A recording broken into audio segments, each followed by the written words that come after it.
ওকে, so আমাদের হচ্ছে কি প্রিভিয়াসলি আমরা হচ্ছে গিয়ে চ্যাপ্টার 1 এর এভারেজ সিপিআই পর্যন্ত দেখেছিলাম, তাই না? যে আমাদের হচ্ছে কি সিপিআই, তারপর হচ্ছে গিয়ে পারফরমেন্স রিলেটেড আমাদের হচ্ছে কিছু ম্যাথ ছিল, সেগুলো আমরা হচ্ছে গিয়ে দেখেছিলাম।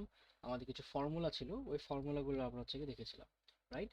যে আমাদের হচ্ছে সিপিইউ ক্লক সাইকেলস বের করার ফর্মুলা, রাইট, সিপিইউ টাইম বের করার ফর্মুলা, তো সেগুলো দেখেছি। সো আজকে বলেছিলাম যে আমাদের যে অ্যাভারেজ সিপিআই আছে, ওই অ্যাভারেজ সিপিআই এর কিছু ম্যাথ দেখবো, বিকজ আমাদের অ্যাভারেজ সিপিআই হচ্ছে ম্যাক্সিমাম টাইমে পরীক্ষার সময় আসে। And এখানেই হচ্ছে কি অনেকে কনফিউজ থাকেন যে কিভাবে এটাকে সলভ করা যায়। সো আমাদের এটা আজকে চ্যাপ্টার 1 এর যা যা রিমেইনিং টপিক আছে সবগুলা শেষ করার পরে আমরা প্র্যাকটিস শিট থেকে এরকম একটা প্রবলেম সলভ করব, ঠিক আছে?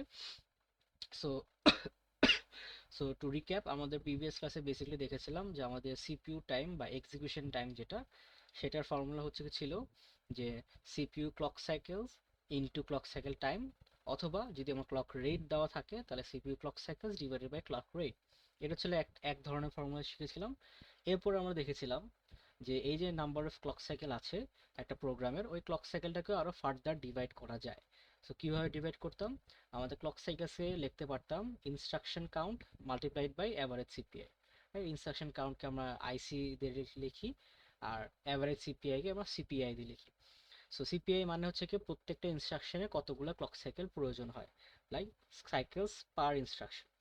সো প্রিভিয়াস ক্লাসে এটাও বলেছিলাম যে আমাদের এক একটা প্রোগ্রামে অনেক ধরনের ইনস্ট্রাকশন থাকে, হয় different different types of instruction থাকে। সো এর জন্য আমাদের অ্যাভারেজটা কাউন্ট করি, বিকজ আমাদের প্রত্যেকটা ইনস্ট্রাকশন যে ক্লক সাইকেল সেম লাগবে দ্যাট ইজ নট নেসেসারি।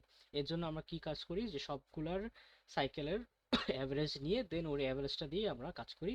তাহলে আমাদের যেটা হয় যে সিপিইউ টাইম যে ভ্যালুটা বের করবো that is more realistic, right? সেই কারণে এই কারণেই আমাদের অ্যাভারেজটা জানা খুব ইম্পর্টেন্ট। আচ্ছা, এরপরে আমার এখানে একটা ছোট একটা সিম্পল ম্যাথ দেওয়া আছে, যে আমাকে বলে দিল যে কম্পিউটার এ এর cycle time 250 pico second, computer B এর সাইকেল টাইম 500 পিকো সেকেন্ড, আর তাদের সিপিআই ভ্যালুটা দিয়ে দিছে। আমাকে বলছিল যে which computer is faster and by how much. So আমরা জানি আমাদের হচ্ছে গিয়ে সিপিইউ টাইমের ফর্মুলা হচ্ছে গিয়ে instruction count multiplied by CPI by multiplied by clock cycle time, basically যে এই ফর্মুলাটা। এখানে আমাদের ক্লক রেট দেওয়া ছিল না, এই জন্য ক্লক রেটের ফর্মুলাটা ইউজ করি নাই। যদি ক্লক রেট দিয়ে দিত তাহলে এটা ইউজ করতাম, আর যদি টাইম দিয়ে দেয় তাহলে এটা ইউজ করবো, ঠিক আছে? আচ্ছা, তাহলে ওই ফর্মুলা অনুযায়ী আমাদের ইনস্ট্রাকশন কাউন্ট তো আমি জানি না, আমাকে সিপিআই বলে দিছে কম্পিউটার এর জন্য 2.0, সো 2.0 ইউজ করছি। আর সাইকেল টাইম দিয়ে দিয়েছিল 250 সেকেন্ড, 250 পিকো সেকেন্ড, সেটা লিখলাম। কম্পিউটার বি এর ক্ষেত্রে আমার সিপিআই ছিল 1.2, 1.2 দিল। সাইকেল টাইম ছিল 500 pico second, so 500 pico second. দুইটার ক্ষেত্রেই ইনস্ট্রাকশন কাউন্ট আমার দেওয়া ছিল না, আর আমার ইনস্ট্রাকশন কাউন্ট ছাড়াও কিন্তু এটা সলভ করা সম্ভব, বিকজ আমাকে বলে দিছিল যে এটা হচ্ছে কি সেম আর্কিটেকচার। অ্যান্ড অবভিয়াসলি যখন আমরা দুইটা কম্পিউটার বা দুইটা প্রসেসরের মাঝখানে কম্পেয়ার করি, এটা আমি প্রিভিয়াসলি বলেছি যে উই অলওয়েজ মেক শিওর যেন তাদের সেম প্রোগ্রামই রান হচ্ছে। সো সেম প্রোগ্রামে যদি রান হয় তাহলে আমার প্রোগ্রামে যদি 10টা ইনস্ট্রাকশন কাউন্ট থাকে, তাহলে কম্পিউটার এও কিন্তু 10টাই রান করবে, কম্পিউটার বি কিন্তু 10টাই রান করবে। সো দুইটার জন্য কিন্তু ইনস্ট্রাকশন কাউন্ট সেমই থাকতেছে। এই কারণেই কিন্তু আমাদের ইনস্ট্রাকশন কাউন্টটা না দিলেও চলবে, বিকজ দুইজনের জন্যই কমন। বুঝতে পারলাম? আচ্ছা, তাহলে এখন আমাকে যেহেতু বলছো উইচ ইজ ফাস্টার, আমি হচ্ছে বেসিক্যালি তাদের রেশিওটা বের করি। সো এখানে ওরা করছে যে CPU time B divided by A. তাহলে বি এর জন্য ছিল যে ইনস্ট্রাকশন কাউন্ট মাল্টিপ্লাইড বাই 600, এটা করলে যেটা আসছিল। আর এ এর জন্য আসছিল instruction count multiplied by 500 pico second. So যেটা বললাম ইনস্ট্রাকশন কাউন্ট দুইজনের জন্য সেম হবে, সো এটা কেটে যাবে। ফাইনালি 600/500 করলে 1.2 আসে। তার মানে হচ্ছে কি আমার সিপিইউ টাইম বি হচ্ছে গিয়ে 1.2 টাইমস বেশি দেন সিপিইউ টাইম এ। আর টাইম বেশি হওয়া মানে কি ছিল? Performance lower. এর জন্য আমাদের কি বি হচ্ছে গিয়ে এ থেকে স্লো হবে, অথবা বলতে পারেন এ ইজ ফাস্টার দেন বি। বুঝলাম? যেহেতু আমাকে বলে দিয়েছিল হাউ মাচ মানে কত পরিমাণে বেশি, তো আমার ওই রেশিওটাও বের করে বলতে হবে যে A is 1.2 times faster than B, ঠিক আছে? সো এই প্রবলেমটা দেখলাম। স্যার এর আইএসএ টা কি ছিল? আইএসএ? আইএস হচ্ছে কি ইনস্ট্রাকশন সেট আর্কিটেকচার। এটা হচ্ছে কি বেসিক্যালি বলে যে আমি যেই আর্কিটেকচার দিয়ে আমি ডিজাইন করতেছি ওই আর্কিটেকচারে আমাদের কি কি ইনস্ট্রাকশন অ্যাভেলেবেল আছে for the computer to use. আমার প্রত্যেকটা আইএস এর মধ্যে একটা সেট অফ ইনস্ট্রাকশন থাকে, যে আমার ধরেন এটার মধ্যে 100টা ইনস্ট্রাকশন আছে, এই 100টা ইনস্ট্রাকশন দিয়ে আমার হচ্ছে গিয়ে হাই লেভেল কোড থেকে আমার মেশিন কোডে কনভার্ট করতে হবে, রাইট? সো যেরকম আমাদের হচ্ছে এটা বেসিক্যালি বলতে পারেন একটা রুল সেটের মতো। এই রুল সেটটা আমাকে ফলো করে কাজ করতে হবে, এর বাদে কোনো ইনস্ট্রাকশন আমি ইউজ করতে পারবো না। তো সবারই একটা গিভেন সেট অফ রুলস থাকে ওটা ব্যবহার করার জন্য। সো ওটাকে আমরা বলি ইনস্ট্রাকশন সেট আর্কিটেকচার। ওই আর্কিটেকচারে কি কি ইনস্ট্রাকশন অ্যাভেলেবেল আছে ওটারই একটা সেট অফ ইনস্ট্রাকশন থাকে। সো আমরা হচ্ছে কি রিস 5 শিখতেছি। সো রিস 5 এর একটা সেট অফ ইনস্ট্রাকশন আছে, যেটা আমরা চ্যাপ্টার 2 যখন শুরু করব তখন দেখবো যে কি কি ইনস্ট্রাকশন আমাদের অ্যাভেলেবেল আছে। এরপর অন্য অন্য আর্কিটেকচার যেগুলো আছে, যে আমাদের মিপস আর্কিটেকচার আছে, 8086 আর্কিটেকচার আছে। সো অন্য অন্য আর্কিটেকচারে অন্য অন্য আবার রুল সেট আছে, ওদের আবার ইনস্ট্রাকশন সেট ভিন্ন, রাইট? সো ওইটাকে হচ্ছে কি আমরা বলি আইএসএ। সো যেটা বলেছিল এখানে, যেহেতু আমাদের আইএসএ দুইটার জন্যই সেম, প্লাস প্রোগ্রামটাও সেম, এর জন্য তাদের ইনস্ট্রাকশন কাউন্টও সেম। যদি আমার প্রোগ্রাম ভিন্ন হইতো তাহলে ইনস্ট্রাকশন কাউন্টও ভিন্ন হইতো, যদি আইএসও ভিন্ন হইতো তাহলেও আমার ইনস্ট্রাকশন কাউন্ট ডিফারেন্স হওয়ার চান্সেস থাকতো। আর আমাকে যেহেতু বলে দিচ্ছি আইএসও সেম, প্রোগ্রামও সেম, সেজন্যই আমাদের দুইটার জন্য ইনস্ট্রাকশন কাউন্টও সেম। এই জন্যই আমাদের এখানে ইনস্ট্রাকশন কাউন্টের ভ্যালু না দিলেও আমরা সলভ করতে পারছি। যে এখানে দেখেন কোয়েশ্চেনও বলে দিছে যে why did we assume that the instruction count is same in both cases, because whenever we compare two computers অথবা two processors, the program is always same and architectureটাও আমরা সেম রাখা ট্রাই করি, তাহলে একটা ফেয়ার কম্পারিজন হয়। So প্রোগ্রামও যদি same হয়, আর্কিটেকচারও যদি সেম হয়, তাহলে তাদের ইনস্ট্রাকশনটাও অলরেডি অটোমেটিকলি সেমই হবে। বুঝতে পারলাম? জি স্যার। ওকে, তাহলে এরপর আসি আমাদের average CPI. So average CPI আমরা কিভাবে বের করি? যেটা বলেছিলাম যে আমাদের অনেকগুলো ইনস্ট্রাকশন থাকতে পারে একটা প্রোগ্রামে, আর প্রত্যেকটা ইনস্ট্রাকশনের আমাদের সিপিআই ডিফারেন্ট হতে পারে। ফর এক্সাম্পল, আমার একটা প্রোগ্রামের অ্যাডিশন ইনস্ট্রাকশন আছে, মাল্টিপ্লিকেশন ইনস্ট্রাকশন আছে, আর ডিভিশন ইনস্ট্রাকশনও আছে। অ্যান্ড আমি বলে দিলাম যে অ্যাডিশনের জন্য প্রত্যেকটা ইনস্ট্রাকশন 2টা করে ক্লক সাইকেল প্রয়োজন লাগে, মাল্টিপ্লিকেশনের ক্ষেত্রে 3টা করে ক্লক সাইকেল লাগে, ডিভিশনের ক্ষেত্রে ধরেন 4টা করে ক্লক সাইকেল লাগে। তাহলে এখন আমি যখন সিপিইউ টাইম বের করব, আমার সিপিইউ টাইমের ফর্মুলা যে সিপিএ যে আছে, যে এখানে যে আমাদের ফর্মুলাতে সিপিএ আছে, এটা আমি কোন ভ্যালু ধরবো?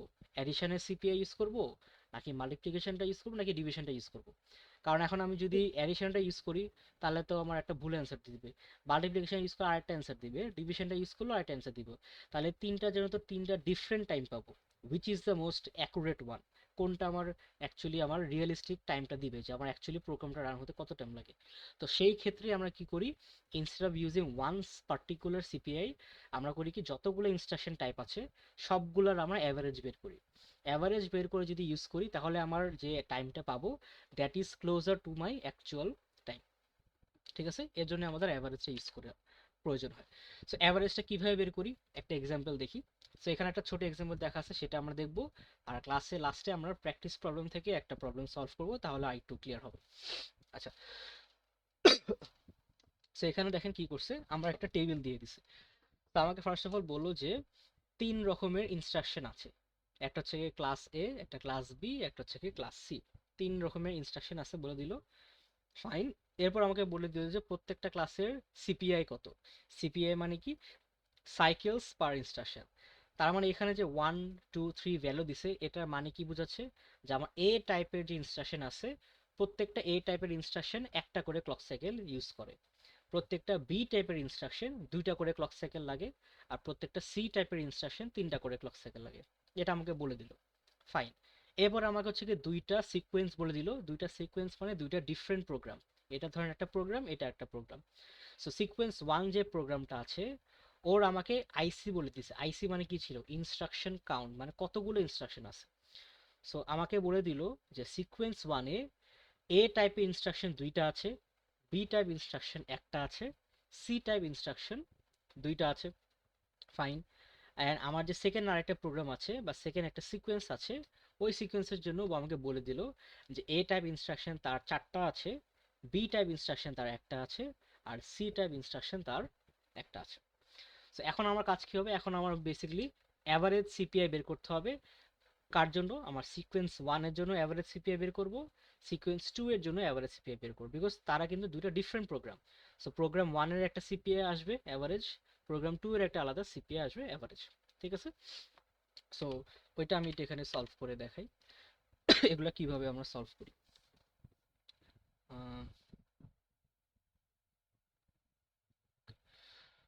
সো আমাদের ফার্স্ট অফ অল এখানে ছিল তিনটা টাইপের, এ, বি এন্ড সি।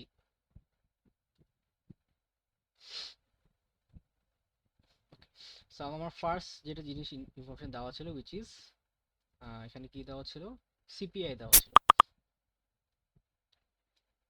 আচ্ছা, সো সিপিআই যেটা বললো, সো সিপিআই হচ্ছে কি আমাদের কি কি আসবে, এখানে আমাকে বলে দিছে 1 2 3। সো আমার টাইপ এ ইনস্ট্রাকশন একটা ক্লক সাইকেল লাগে, টাইপ বি লাগে দুইটা, আর টাইপ সি লাগে তিনটা। এরপর আমাকে বলে দিয়েছিল যে আমার হচ্ছে instruction count for sequence one, সেটা আমি S1 লিখি। আর আরেকটা ছিল হচ্ছে কি সিকোয়েন্স টু, সো সেটা ধরেন আমি S2 লিখি। সো এখানে হচ্ছে কি আমাদের 2 1 2, এখানে হচ্ছে কি 2 1 2, আর এখানে হচ্ছে কি 4 1 1, হচ্ছে কি 4 1 1। আচ্ছা, সিকোয়েন্স যাতে কনফিউশন মনে হচ্ছে, এটা হচ্ছে বেসিক্যালি ধরেন এটা হচ্ছে কি আমাদের সিকোয়েন্স ওয়ান একটা প্রোগ্রাম, এটা হচ্ছে কি সিকোয়েন্স টু আরেকটা প্রোগ্রাম। তো যেটা বলেছিল সিকোয়েন্স ওয়ানে কি এ টাইপের দুইটা ইনস্ট্রাকশন ছিল, দুইটা এ টাইপের ইনস্ট্রাকশন, একটা বি টাইপ ইনস্ট্রাকশন, দুইটা সি টাইপ ইনস্ট্রাকশন, বুঝলাম। আর সিকোয়েন্স টু হচ্ছে আরেকটা প্রোগ্রাম যেখানে আমার এ টাইপ হচ্ছে গিয়ে চারটা ইনস্ট্রাকশন, চারোটাই এ, বি তে একটা টাইপ, আর সি হচ্ছে গিয়ে একটা টাইপ।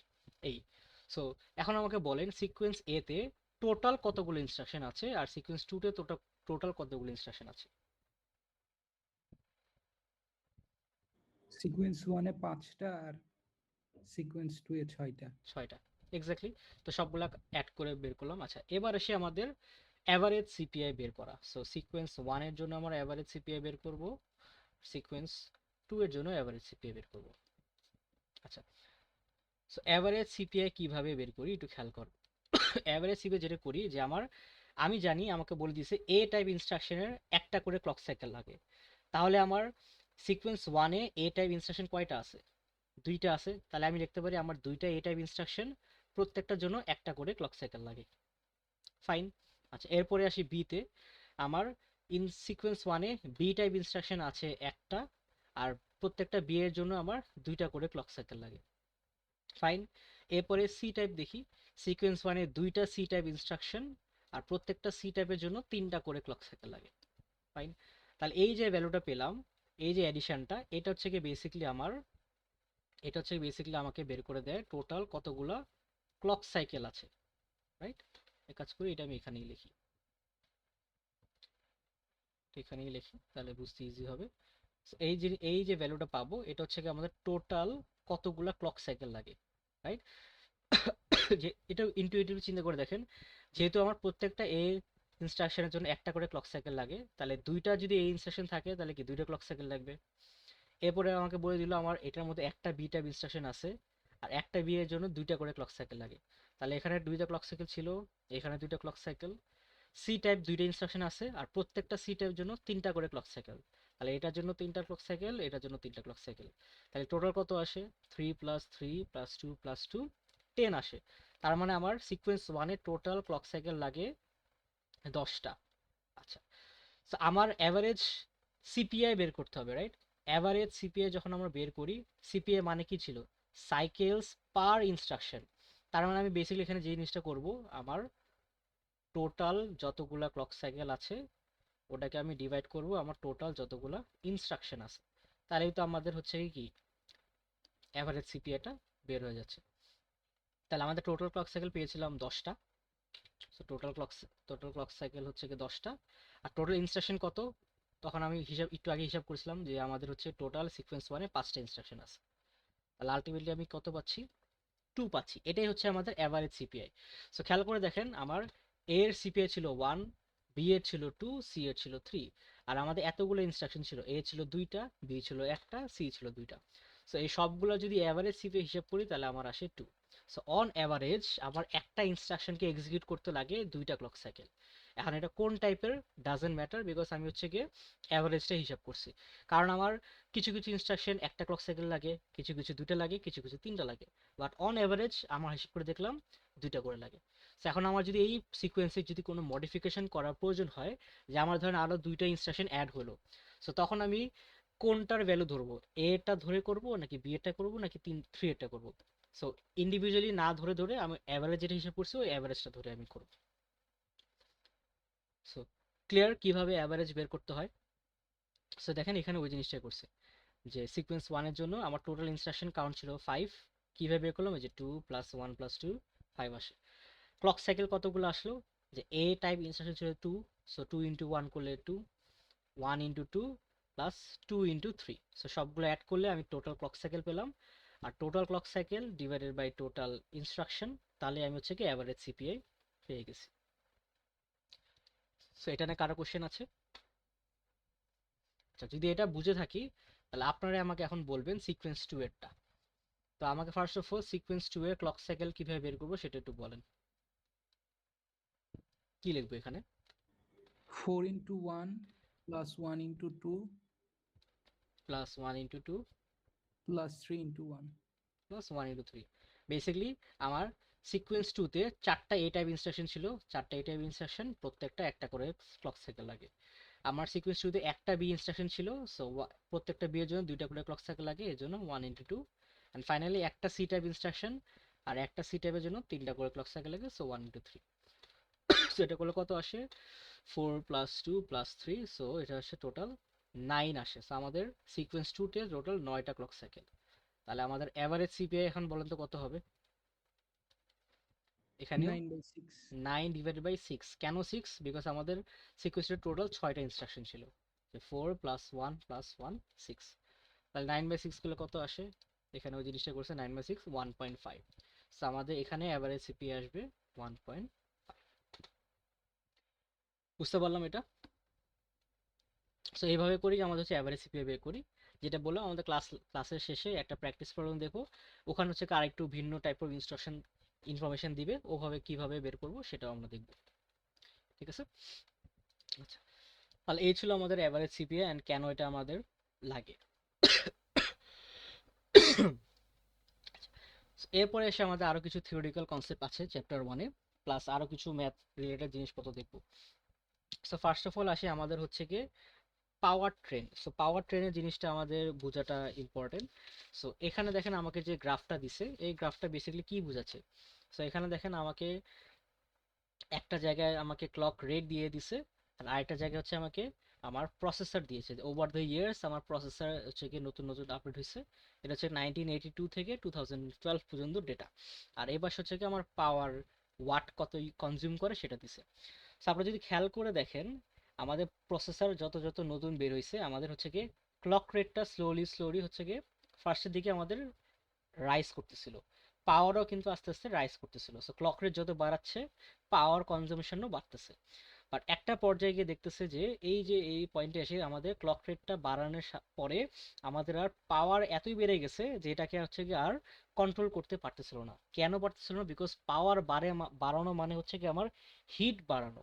এখন হিট তো আমি আনলিমিটেড বাড়াতে পারি না, বিকজ আমাদের হিটকে তো কন্ট্রোল করতে হবে, নাহলে তো আমার প্রসেসরের পার্টগুলো ওভারহিট হয়ে পুড়ে যাবে।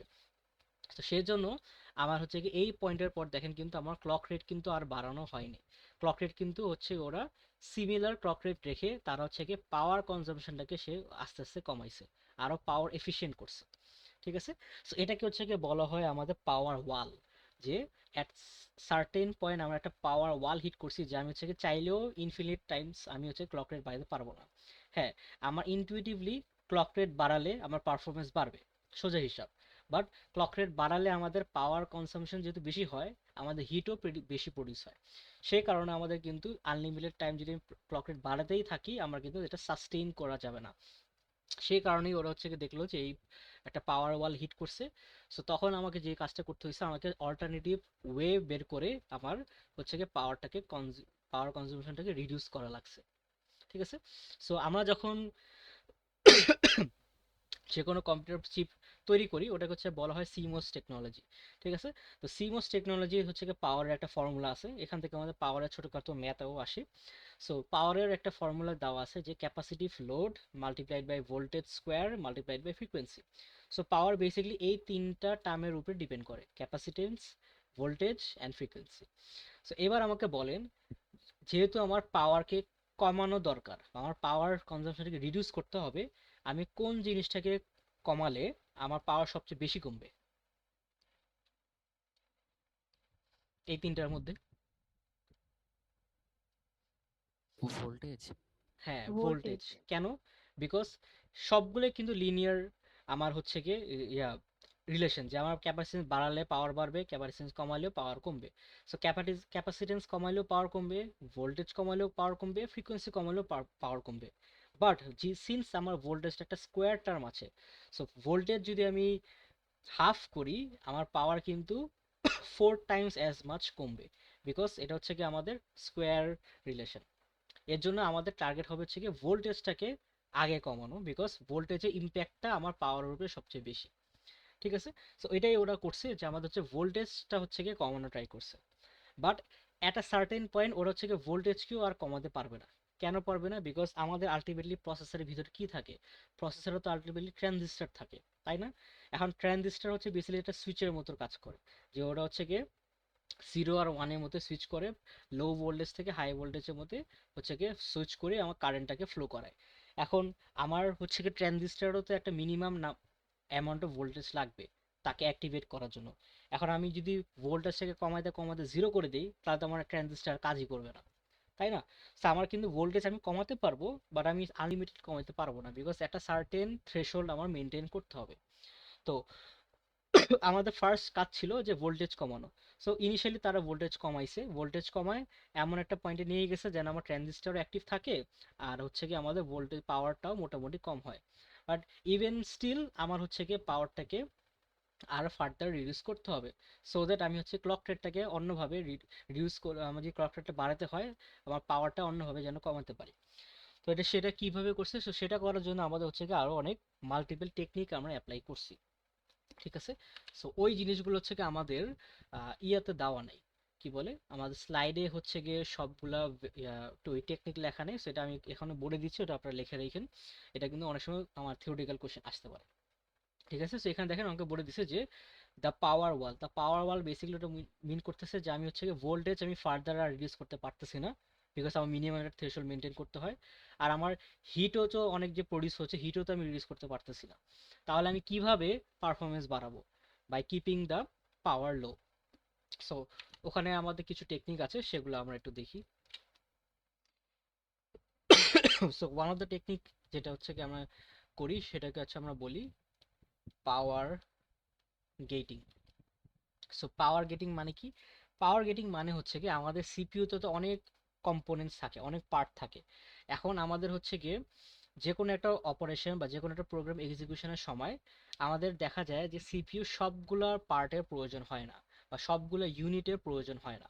সো আমার যে কাজটা করি, যখন একটা প্রোগ্রাম এক্সিকিউট করি, ফর এক্সাম্পল ধরেন আমার সিপিইউর এখানে কথার কথা এরকম 9টা পার্ট আছে, ফর এক্সাম্পল। একটা প্রোগ্রাম এক্সিকিউট করতে হবে, ধরেন আমার জাস্ট এই 2টা পার্ট প্রয়োজন। সো আমি যে কাজটা করব, আমার যে বাকি যে 7টা আনইউজড পার্ট আইডেল বসে আছে, ওই আইডেলগুলোর জন্য আমি হচ্ছে গিয়ে পাওয়ারটাকে আমি শাট অফ করে দিব, তাদের হচ্ছে গিয়ে আমি পাওয়ার কনজিউম করতে দিব না। ঠিক আছে? আমি হচ্ছে গিয়ে ওই জিনিসটা করলে তাহলে আমার হচ্ছে গিয়ে পাওয়ারটা কিন্তু কমে আসবে, তাই না? সো পাওয়ার গেটিং এর কনসেপ্টটাই হচ্ছে গিয়ে I will turn off idle, অথবা এটাকে আনইউজ বলতে পারেন, আনইউজড ইউনিটস অফ সিপিইউ। ঠিক আছে? যেহেতু আমার সব সময় সব জিনিস লাগে না সিপিইউর ক্ষেত্রে, তো যখন যে জিনিসটা আনইউজড বা আইডেল বসে থাকে, তার জিনিসটাকে আমি হচ্ছে গিয়ে টার্ন অফ করে দিব, তাহলে তার ওই পার্টটা হচ্ছে পাওয়ারটা কম খাবে, বা পাওয়ার খাবেই না। তো সেই ক্ষেত্রে আমার ওভারঅল পাওয়ার কনজাম্পশন আমার রিডিউস হয়ে আসতেছে, আর পাওয়ার কমানোই মানে আমার হিটও কমে আসবে। বুঝলাম? আচ্ছা, স্যার আর একবার একটু রিপিট করবেন? আরেকবার রিপিট বলতেছি। পাওয়ার গেটিং এর কনসেপ্ট হচ্ছে কি আমাদের সিপিইউর ভিতরে যেহেতু অনেকগুলো ইউনিট থাকে, আর যে কোনো একটা প্রোগ্রাম রান করার সময় আমাদের অলওয়েজ সব ইউনিটের প্রয়োজন হয় না। সো আমার যদি সবগুলো ইউনিট প্রয়োজন হয় না, আমার তো সবগুলো পাওয়ার অন করার দরকার নেই। আননেসেসারি পাওয়ার খাবে, আননেসেসারি আমার হিট প্রডিউস হবে। সে কারণে যেটা করা হয়, আমার যেগুলো শুধুমাত্র ইউজ হবে শুধু ওদেরকে আমি পাওয়ার সাপ্লাই দিব, আর যেগুলো আইডিয়াল বসে থাকবে তাদেরকে আমি পাওয়ার দিব না, সেগুলোকে আমি পাওয়ার অফ করে দিব। তাহলে আমার ওভারঅল পাওয়ার কনজাম্পশনটা কমে আসবে, অ্যান্ড ওভারঅল হিটটাও কম আসবে। বুঝলাম? আচ্ছা, জি স্যার। আরেকটা টেকনিক হচ্ছে কি বেসিক্যালি এটা যেটা আমরা এখন কারেন্ট মডার্ন যুগে ইউজ করি, হচ্ছে কি মাল্টি কোর সিপিইউ ইউজ করি। প্রিভিয়াসলি কিন্তু আমাদের মাল্টি কোর সিপিইউ ছিল না, আমরা কি করতাম, একটাই সিঙ্গেল কোরের উপরে হচ্ছে কি আমরা হচ্ছে কি ফ্রিকোয়েন্সি বা ক্লক রেটটা বাড়াতেই থাকতাম। ঠিক আছে? আমার একটা সিঙ্গেল কোরের মধ্যেই হচ্ছে কি ক্লক রেট বাড়াতে থাকতাম। সো যেটা বললাম যে ক্লক রেট ইনফিনিটলি বাড়াতে বাড়াতে আমাদের পাওয়ার এত বেড়ে গেছে যে তখন আর হিটটাকে আর কন্ট্রোল করতে পারি না। সো এটা না করে তারা কি করছে, এখান থেকে তারা মুভ অন করে instead of using one single core with high frequency, তারা হচ্ছে কি করছে, তারা হচ্ছে কি মাল্টিপল কোর এনে প্রত্যেকটা কোরের হচ্ছে গিয়ে ফ্রিকোয়েন্সিটা কমায় দিছে। বুঝতে পারছি? সো একটা কোরে ফ্রিকোয়েন্সিটা বেশি না দিয়ে ওরা মাল্টিপল কোরে ইউজ করে ফ্রিকোয়েন্সিটা কমায় দিছে। তাতে লাভ কি হলো? দুইটা লাভ হয়েছে। প্রথমত লাভ হয়েছে, যেহেতু এখন আমি মাল্টিপল কোর আছে, আমি মাল্টিপল কাজ একই সাথে করতে পারবো। তার মানে আমার থ্রুপুটটা বাড়তেছে, যে আমি বেশি কাজ সাইমালটেনিয়াসলি করতে পারতেছি। অ্যান্ড সেকেন্ড অ্যাডভান্টেজ হচ্ছে কি, যেহেতু এখন আমার ফ্রিকোয়েন্সিটা একটা হাই ফ্রিকোয়েন্সি না ইউজ করে আমি হচ্ছে কি চারটা লো ফ্রিকোয়েন্সি ইউজ করতেছি, আমার হচ্ছে কি হিটটাও কম প্রডিউস হচ্ছে। ঠিক আছে? সো বেসিক্যালি আমি হচ্ছে গিয়ে instead of using a single core with high frequency, আমি হচ্ছে গিয়ে মাল্টিপল কোর ইউজ করব অ্যাট আ লোয়ার ফ্রিকোয়েন্সি। বুঝতে পারলাম? তাহলে আমাদের থ্রুপুটও বাড়বে, অ্যান্ড যেহেতু আমাদের প্রত্যেকটা ফ্রিকোয়েন্সি কম, আমাদের হচ্ছে গিয়ে হিটটাও কম প্রডিউস হবে। ক্লিয়ার? আরো কিছু ওয়ে আছে। ফর এক্সাম্পল আমাদের হচ্ছে গিয়ে যে ক্যাশ মেমোরি থাকে, সো আমাদের হচ্ছে কি মেমোরি অপটিমাইজেশন আমরা করতে পারি। Memory and cache optimisation. So আমার সিপিইউ পারফরমেন্স বাড়ানোর যে একমাত্র ওয়ে যে আমি ক্লক রেডি বাড়াবো, নট নেসেসারি, আমার সিপিইউর ভিতরে ক্যাশ মেমোরিও থাকে। সো আমি যদি ক্যাশের সাইজ বাড়াই দিই বা ক্যাশের স্পিড বাড়াই দিই, তাহলেও কিন্তু আমি আমার পারফরমেন্স ইমপ্রুভ করতে পারবো। ঠিক আছে? সো আমি কি করব, ক্যাশের সাইজ আর স্পিড যদি ইনক্রিজ করি, তাহলেও কিন্তু আমাদের সিপিইউর পারফরমেন্স বাড়বে। কেন বাড়বে? বিকজ ক্যাশে হচ্ছে আমাদের ডেটা স্টোর থাকে। সো ক্যাশের যদি আমি সাইজ বাড়াই, তাহলে এট আ টাইম বেশি ডেটা স্টোর করতে পারবো। ক্যাশের স্পিড বাড়ালে আমাদের ডেটা ফেচ করার স্পিডও বাড়বে। সো ডেটা ফেচ যদি তাড়াতাড়ি করতে পারি, আমার সিপিইউ তাড়াতাড়ি কাজ করতে পারবে, অ্যান্ড অ্যাজ আ রেজাল্ট পারফরমেন্সটা ইনক্রিজ হবে। তো সেখানে সেখানে কিন্তু আমাদের আর পাওয়ার কনজাম্পশনের পার্টটা ওভাবে লাগতেছে না। বুঝতে পারছি? সো এইভাবে করে আমাদের we can increase performance without affecting my, without increasing the power consumption, অথবা হিট বাড়ানোর ছাড়াও আমাদের অন্যভাবে পারফরমেন্স বাড়ানো সম্ভব। বুঝলাম? আচ্ছা, আরো কিছু ওয়ে আছে। আরেকটা ওয়ে হচ্ছে কি, বলতে গেলে বেসিকলি এটাকে, এটা কোনো স্পেসিফিক নাম নাই, এটা হচ্ছে কি offload special type of task to dedicated hardware. এটা মানে বেসিক্যালি বলা হচ্ছে যে আমার যদি কোনো স্পেসিফিক টাইপ অফ টাস্ক থাকে, সেগুলো হচ্ছে কি সিপিইউ করবে না। এখন আমার তো সিপিইউ সব কাজ দায়িত্ব নেওয়া দরকার নাই। সে কি করবে, আমার হচ্ছে কি স্পেশাল টাইপ অফ কাজকে সে অন্য অন্য হার্ডওয়্যারকে দিয়ে দিবে। ফর এক্সাম্পল আমার গ্রাফিক্স রিলেটেড যে কাজগুলো আছে, সে হচ্ছে কি জিপিইউ কাছে পাঠিয়ে দিবে। সো জিপিইউ যেন ওটা হ্যান্ডেল করে, সিপিইউর তাহলে ওর প্রেশারটা কমে আসবে। এরপর আমাদের হচ্ছে গিয়ে দেখবেন যে নতুন যে আমাদের প্রসেসরগুলো বের হয়, তাদের হচ্ছে কি আলাদা আরেকটা ইউনিট থাকে, যেটাকে হচ্ছে বলা হয় এনপিইউ। এটা হচ্ছে গিয়ে আমাদের এখানেও দেখছিলেন সাইডে যে আমাদের একটা ছবি দেখাইছিলাম একদম ইনিশিয়ালি, যেখানে আমাদের এনপিইউ থাকে। এনপিইউ কে হচ্ছে বলা কি নিউরাল প্রসেসিং ইউনিট। এনপিইউ হচ্ছে বেসিক্যালি আমাদের এআই যে কাজগুলো আছে, এআই এক্সেলেটর হিসাবে কাজ করে। রাইট? এখন তো আমাদের সবগুলোতেই এআই ইউজ করা হয় সব মডার্ন প্রসেসরে। সো ওই এআই হ্যান্ডেল করার জন্য আমাদের এনপিইউ ইউনিট কাজ করবে, সিপিইউর কোরগুলো ওগুলো অন্য কাজে ব্যস্ত থাকবে। আর যেটা বললাম যে আমাদের গ্রাফিক্সের কাজগুলো হচ্ছে গিয়ে, সে হচ্ছে গিয়ে জিপিইউর কোর কাছে পাঠিয়ে দিবে। ঠিক আছে? সে ওটাই বলা হচ্ছে যে আমাদের সিপিইউ একাই সব না করে, সে হচ্ছে গিয়ে স্পেসিফিক টাইপের কাজগুলোকে সে হচ্ছে গিয়ে অন্য অন্য ডেডিকেটেড হার্ডওয়্যারে পাঠিয়ে দিবে। গ্রাফিক্সের কাজ জিপিইউ করবে, এআই কাজ এনপিইউ করবে। তাহলে তো সিপিইউর যেহেতু প্রেশার কম, তার হচ্ছে গিয়ে পাওয়ার বেশি খাওয়া লাগবে না, তার হিটও বেশি প্রডিউস হবে না। ঠিক আছে? তো এগুলো হচ্ছে গিয়ে দ্য ডিফারেন্ট টেকনিক্স যেভাবে আমরা হচ্ছে গিয়ে পারফরমেন্সকে বাড়াতে পারি without increasing the power too much. ঠিক আছে? অ্যান্ড ফাইনালি আরেকটা হচ্ছে, যেটা হচ্ছে কমন জিনিস, যে হচ্ছে গিয়ে আমার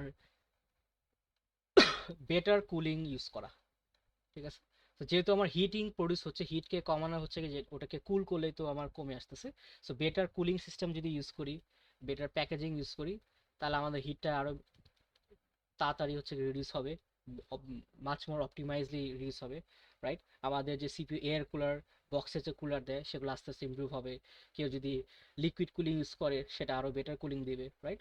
সো ওইটাই আর কি, যে আমাদের বেটার কুলিং ইউজ করলে আমাদের হচ্ছে গিয়ে পারফরমেন্সটা বাড়বে। সো এই জিনিসগুলো হচ্ছে আমাদের স্লাইডে লেখা নাই, সো এটাই আমি এখানে আলাদা করে লিখে দিলাম, এটা আপনারা পড়ে নিন, বিকজ অনেক সময় পরীক্ষায় জিজ্ঞেস করে যে এই যে আমাদের পাওয়ার ওয়ালে হিট করছি, কিভাবে আমরা পারফরমেন্স ইমপ্রুভ করতে পারি উইদাউট রিডিউসিং ভোল্টেজ ফার্দার। তো তখন হচ্ছে কি এই পাঁচটার মধ্যে যে কোনো এক দুইটা যতগুলো চাবে লিখে দিবে। সো বুঝলাম এটা। সো এবার এখানে এই ম্যাথটাও একটু দেখি। সো যেটা বলেছিলাম আমাদের পাওয়ার একটা ফর্মুলা আছে, capacitive load into voltage square into frequency. So এখানে দেখি ম্যাথটা কি বলছে। আমাকে বললো যে suppose a new CPU has 85% of capacitive load of old CPU. তো এখানে আমার একটা ওল্ড সিপিইউ আছে, একটা নিউ সিপিইউ আছে, সো ওদের মধ্যে কম্প্যারিজন করতে হবে। সো আমাকে বললো যে পুরান সিপিইউর তুলনায় আমার নিউ সিপিইউ হচ্ছে কি 85% হচ্ছে ক্যাপাসিটেন্স লোড নিচ্ছে। আচ্ছা, সেকেন্ড পয়েন্টে বললো যে 15% voltage and 15% frequency reduction. So পুরানটার তুলনায় আমার 15% ভোল্টেজ কমানো হয়েছে আর 15% ফ্রিকোয়েন্সি কমানো হয়েছে। তাহলে আমি কি লিখতে পারি, তো এইভাবে আমি রেশিও করি যে power of new divided by power of old. আর পাওয়ারের ফর্মুলা আমরা জানি যে capacitance multiplied by voltage square multiplied by frequency. এখন পুরানটার আমি যদি ধরি এটা হচ্ছে capacitance old, voltage old and frequency old. এরপর তার রেসপেক্টে আমরা কিন্তু ভ্যালুগুলো বলে দিছে যে আমার পুরান ক্যাপাসিটেন্স যদি সি হয়, তাহলে এই নতুন ক্যাপাসিটেন্স হবে কত, তার 85%। তাহলে এটা কি হবে, সি ওল্ড ইন্টু 0.85। আচ্ছা, ভোল্টেজের ক্ষেত্রে কি হবে, ভোল্টেজ বলছিল যে আমার আগের থেকে 15% কমানো হয়েছে। সো আগে যদি আমি 100% ধরতাম, তার থেকে যদি 15% কমাই, তাহলে এখন নতুনটার কত আছে, 85%। তাহলে এটা কি হবে, ভি ওল্ড ইন্টু 85, অ্যান্ড এটা যেহেতু স্কোয়ার আছে তাই এটা পুরোটা উপরে স্কোয়ার হবে। আর ফ্রিকোয়েন্সিও সেম ভাবে, এখানেও 15% কমানো হয়েছে, তার মানে আমার পুরোনোর তুলনায় 85% এখন আছে। সো এখানেও ফ্রিকোয়েন্সি ইন্টু 8.85। ঠিক আছে, তাহলে এটা যেহেতু আমার টার্মগুলা সি ওল্ড সি ওল্ড কেটে যাবে, ভি ওল্ড কেটে যাবে, এফ ওল্ড কেটে যাবে, সো এই ভ্যালুগুলো যদি ক্যালকুলেটর বসান তাহলে হচ্ছে আলটিমেটলি আসবে 0.52। তো 0.52 মানে কি, এটা মানে হচ্ছে কি আমার নিউ সিপিইউর পাওয়ার হচ্ছে গিয়ে প্রিভিয়াস পাওয়ারের তুলনায় কত পার্সেন্ট, 0.52 মানে 52%। তার মানে আমার আগের সিপিইউ যত পাওয়ার খেত, নতুন সিপিইউ হচ্ছে গিয়ে এই চেঞ্জেস করাতে আমার এখন অলমোস্ট কি 50% পাওয়ার কমে আসছে। বুঝতে পারলাম, সেইভাবে আমাদের ছোটখাটো ম্যাথ আসতে পারে যে আমাকে বলে দিবে যে আমার একটা সিপিইউর তুলনায় আমার নতুন সিপিইউ ক্যাপাসিটেন্স এরকম আছে, ভোল্টেজ এরকম আছে, ফ্রিকোয়েন্সি এরকম আছে, সো আমার এখন নতুন পাওয়ারটা কত বা প্রিভিয়াস থেকে কতটুকু কমছে। ঠিক আছে, সো এখান থেকে ছোটখাটো ম্যাথ আসতে পারে, সো এর ফর্মুলাটা মনে রাখবেন। আচ্ছা, সো এরপরে আসি, আমাকে এখানে একটা গ্রাফ দিল। এই গ্রাফে কি বললো, এখানে আমার দেখেন গ্রাফের টাইটেলটা দিছে growth in processor performance since the mid 1980s, আর এটা হেডলাইন দিছে ইউনি প্রসেসর পারফরমেন্স। ইউনি প্রসেসর মানে একটা সিঙ্গেল কোর প্রসেসর যেগুলোকে আমরা চিনি আসি, ওটাকেই বলা হয়। সো প্রিভিয়াসলি কি আমাদের একটা কোরই ছিল, সো একটা কোর হচ্ছে গিয়ে আমার হচ্ছে গিয়ে আস্তে আস্তে আস্তে আস্তে পারফরমেন্স বাড়ছে, গ্র্যাজুয়ালি বাড়ছে, রাইট। বাট আমাদের হচ্ছে কি কিন্তু যখনই আমি ইউনি প্রসেসর থেকে আমাদের দেখলো যে পাওয়ার লিমিট হয়ে গেছে, যে আমি আর চাইলেও আমি আর ক্লক রেট বাড়াতে পারতেছি না, তখনই আমাকে কি করতে হয়েছে, তখন আমাকে ইউনি প্রসেস থেকে মাল্টি কোর প্রসেসরে মুভ করা লাগছে। ওখানে মাল্টি কোর শিফট করার পরেই আমার হচ্ছে গিয়ে ড্রাস্টিক পারফরমেন্স ইমপ্রুভমেন্ট দেখতে পারছি, রাইট। ইনিশিয়ালি অনেক পারফরমেন্স বাড়ছে, বাট আস্তে আস্তে দেখেন এটা কিন্তু ফ্ল্যাট হয়ে যাইতেছিল, বিকজ আমরা কিন্তু আর ক্লক রেট বাড়ানো সম্ভব হচ্ছিল না। ইনিশিয়ালি আমার ক্লক রেট বাড়ানোর স্পেস ছিল, জায়গা ছিল, কারণ তখন আমাদের হিট কম ছিল। আর আস্তে আস্তে বাড়াতে বাড়াতে বাড়াতে বাড়াতে দেখলো যে এত বেশি পাওয়ার আর হিট প্রডিউস হচ্ছিল যেটাকে মেনটেন করতে পারতেছিল না। সেই কারণে যেটা বললাম যে আমাদের হচ্ছে কি ওই যে অন্য অন্য অপটিমাইজেশন আছে, যে মাল্টিপল কোর ইউজ করা, তারপর হচ্ছে কি আমার আইডেল যেগুলো সেগুলোকে শাট অফ করা, তারপর হচ্ছে কি ক্যাশ অপটিমাইজেশন করা, রাইট। ওইটা করে করে আমাদের হচ্ছে কি পারফরমেন্সকে ইমপ্রুভ করতে হয়েছে। ঠিক আছে, এটা কি স্যার সিঙ্গেল কোরের গ্রাফ নাকি? হ্যাঁ এটা সিঙ্গেল কোরের graph, over the year single কোরের পারফরমেন্স কিভাবে ইমপ্রুভ হয়েছে। আচ্ছা, তারপরে আসি আমাদের এখানে যে মাল্টি কোর প্রসেসর যে মুভ অন করলাম, তার মানে হচ্ছে কি এখন একটা প্রসেসরের ভিতরেই মাল্টিপল কোর্স, রাইট। যে মোর দেন ওয়ান প্রসেসর পার চিপ, ওই যে একটা সিপিইউ কি আমরা চিপ হিসেবে চিন্তা বলি আর কি। সো একটা চিপের মধ্যে অনেকগুলো প্রসেসর থাকবে বা অনেকগুলো কোর থাকবে। সো এখন এখানে যে আমার যে জিনিসটা প্রয়োজন হয় এটাকে আমরা বলি হচ্ছে কি প্যারালেল প্রোগ্রামিং। প্যারালাল প্রোগ্রামিং যদি আমি না করি, তাহলে আমার মাল্টিপল প্রসেসর দিয়ে লাভ হবে না। কেন লাভ হবে না একটু চিন্তা করে দেখি। এটা একটা এক্সাম্পল দেখি। এটা হচ্ছে কি বেসিক্যালি বলা হয় যে আমার ইনস্ট্রাকশন দুই রকম হয়। আমাদের যে ইনস্ট্রাকশন গুলো হয় এটাকে দুইটা ক্যাটাগরিতে ফেলতে পারি। একটা হচ্ছে গিয়ে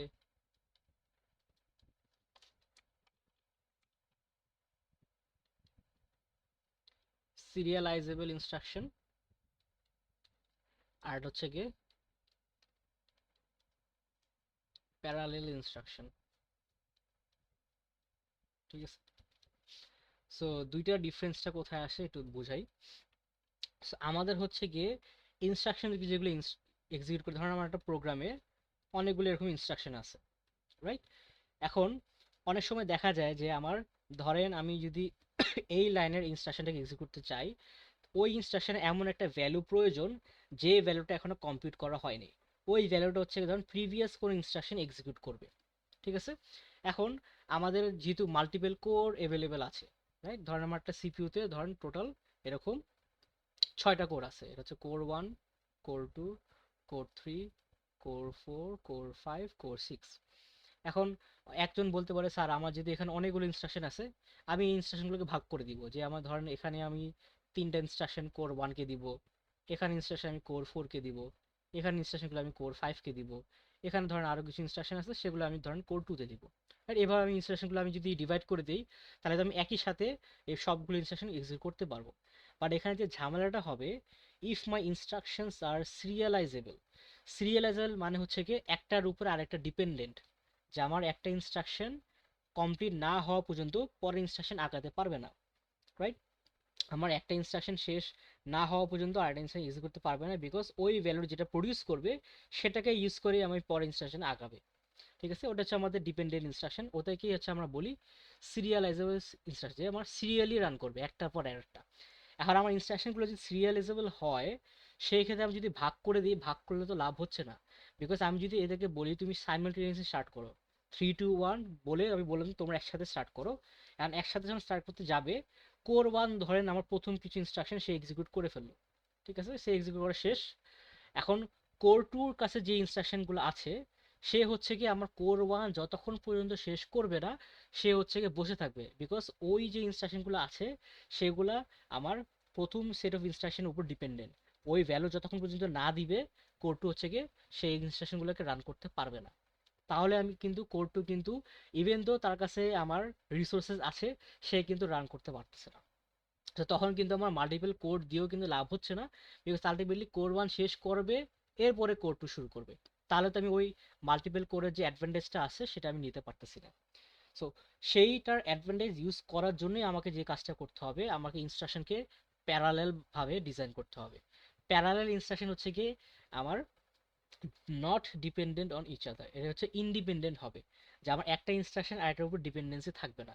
সো ডিপেন্ডেন্সি যদি না থাকে, তখন হচ্ছে সে তারা একসাথেই রান করতে পারবে। একটা ইনস্ট্রাকশন যদি আরেকটার সাথে ডিপেন্ডেন্সি না থাকে, এ রান করার জন্য তার কোনো ভ্যালু প্রয়োজন হবে না, এ রান করার জন্য তার কোনো ভ্যালু প্রয়োজন হবে না। তো তখন সে হচ্ছে কি তারা আলাদা আলাদাভাবেই রান করতে পারবে। বুঝতে পারলাম? সো এটাই হচ্ছে কি আমাদের প্যারালেল আর সিরিয়ালাইজেবল ইনস্ট্রাকশনের ডিফারেন্স।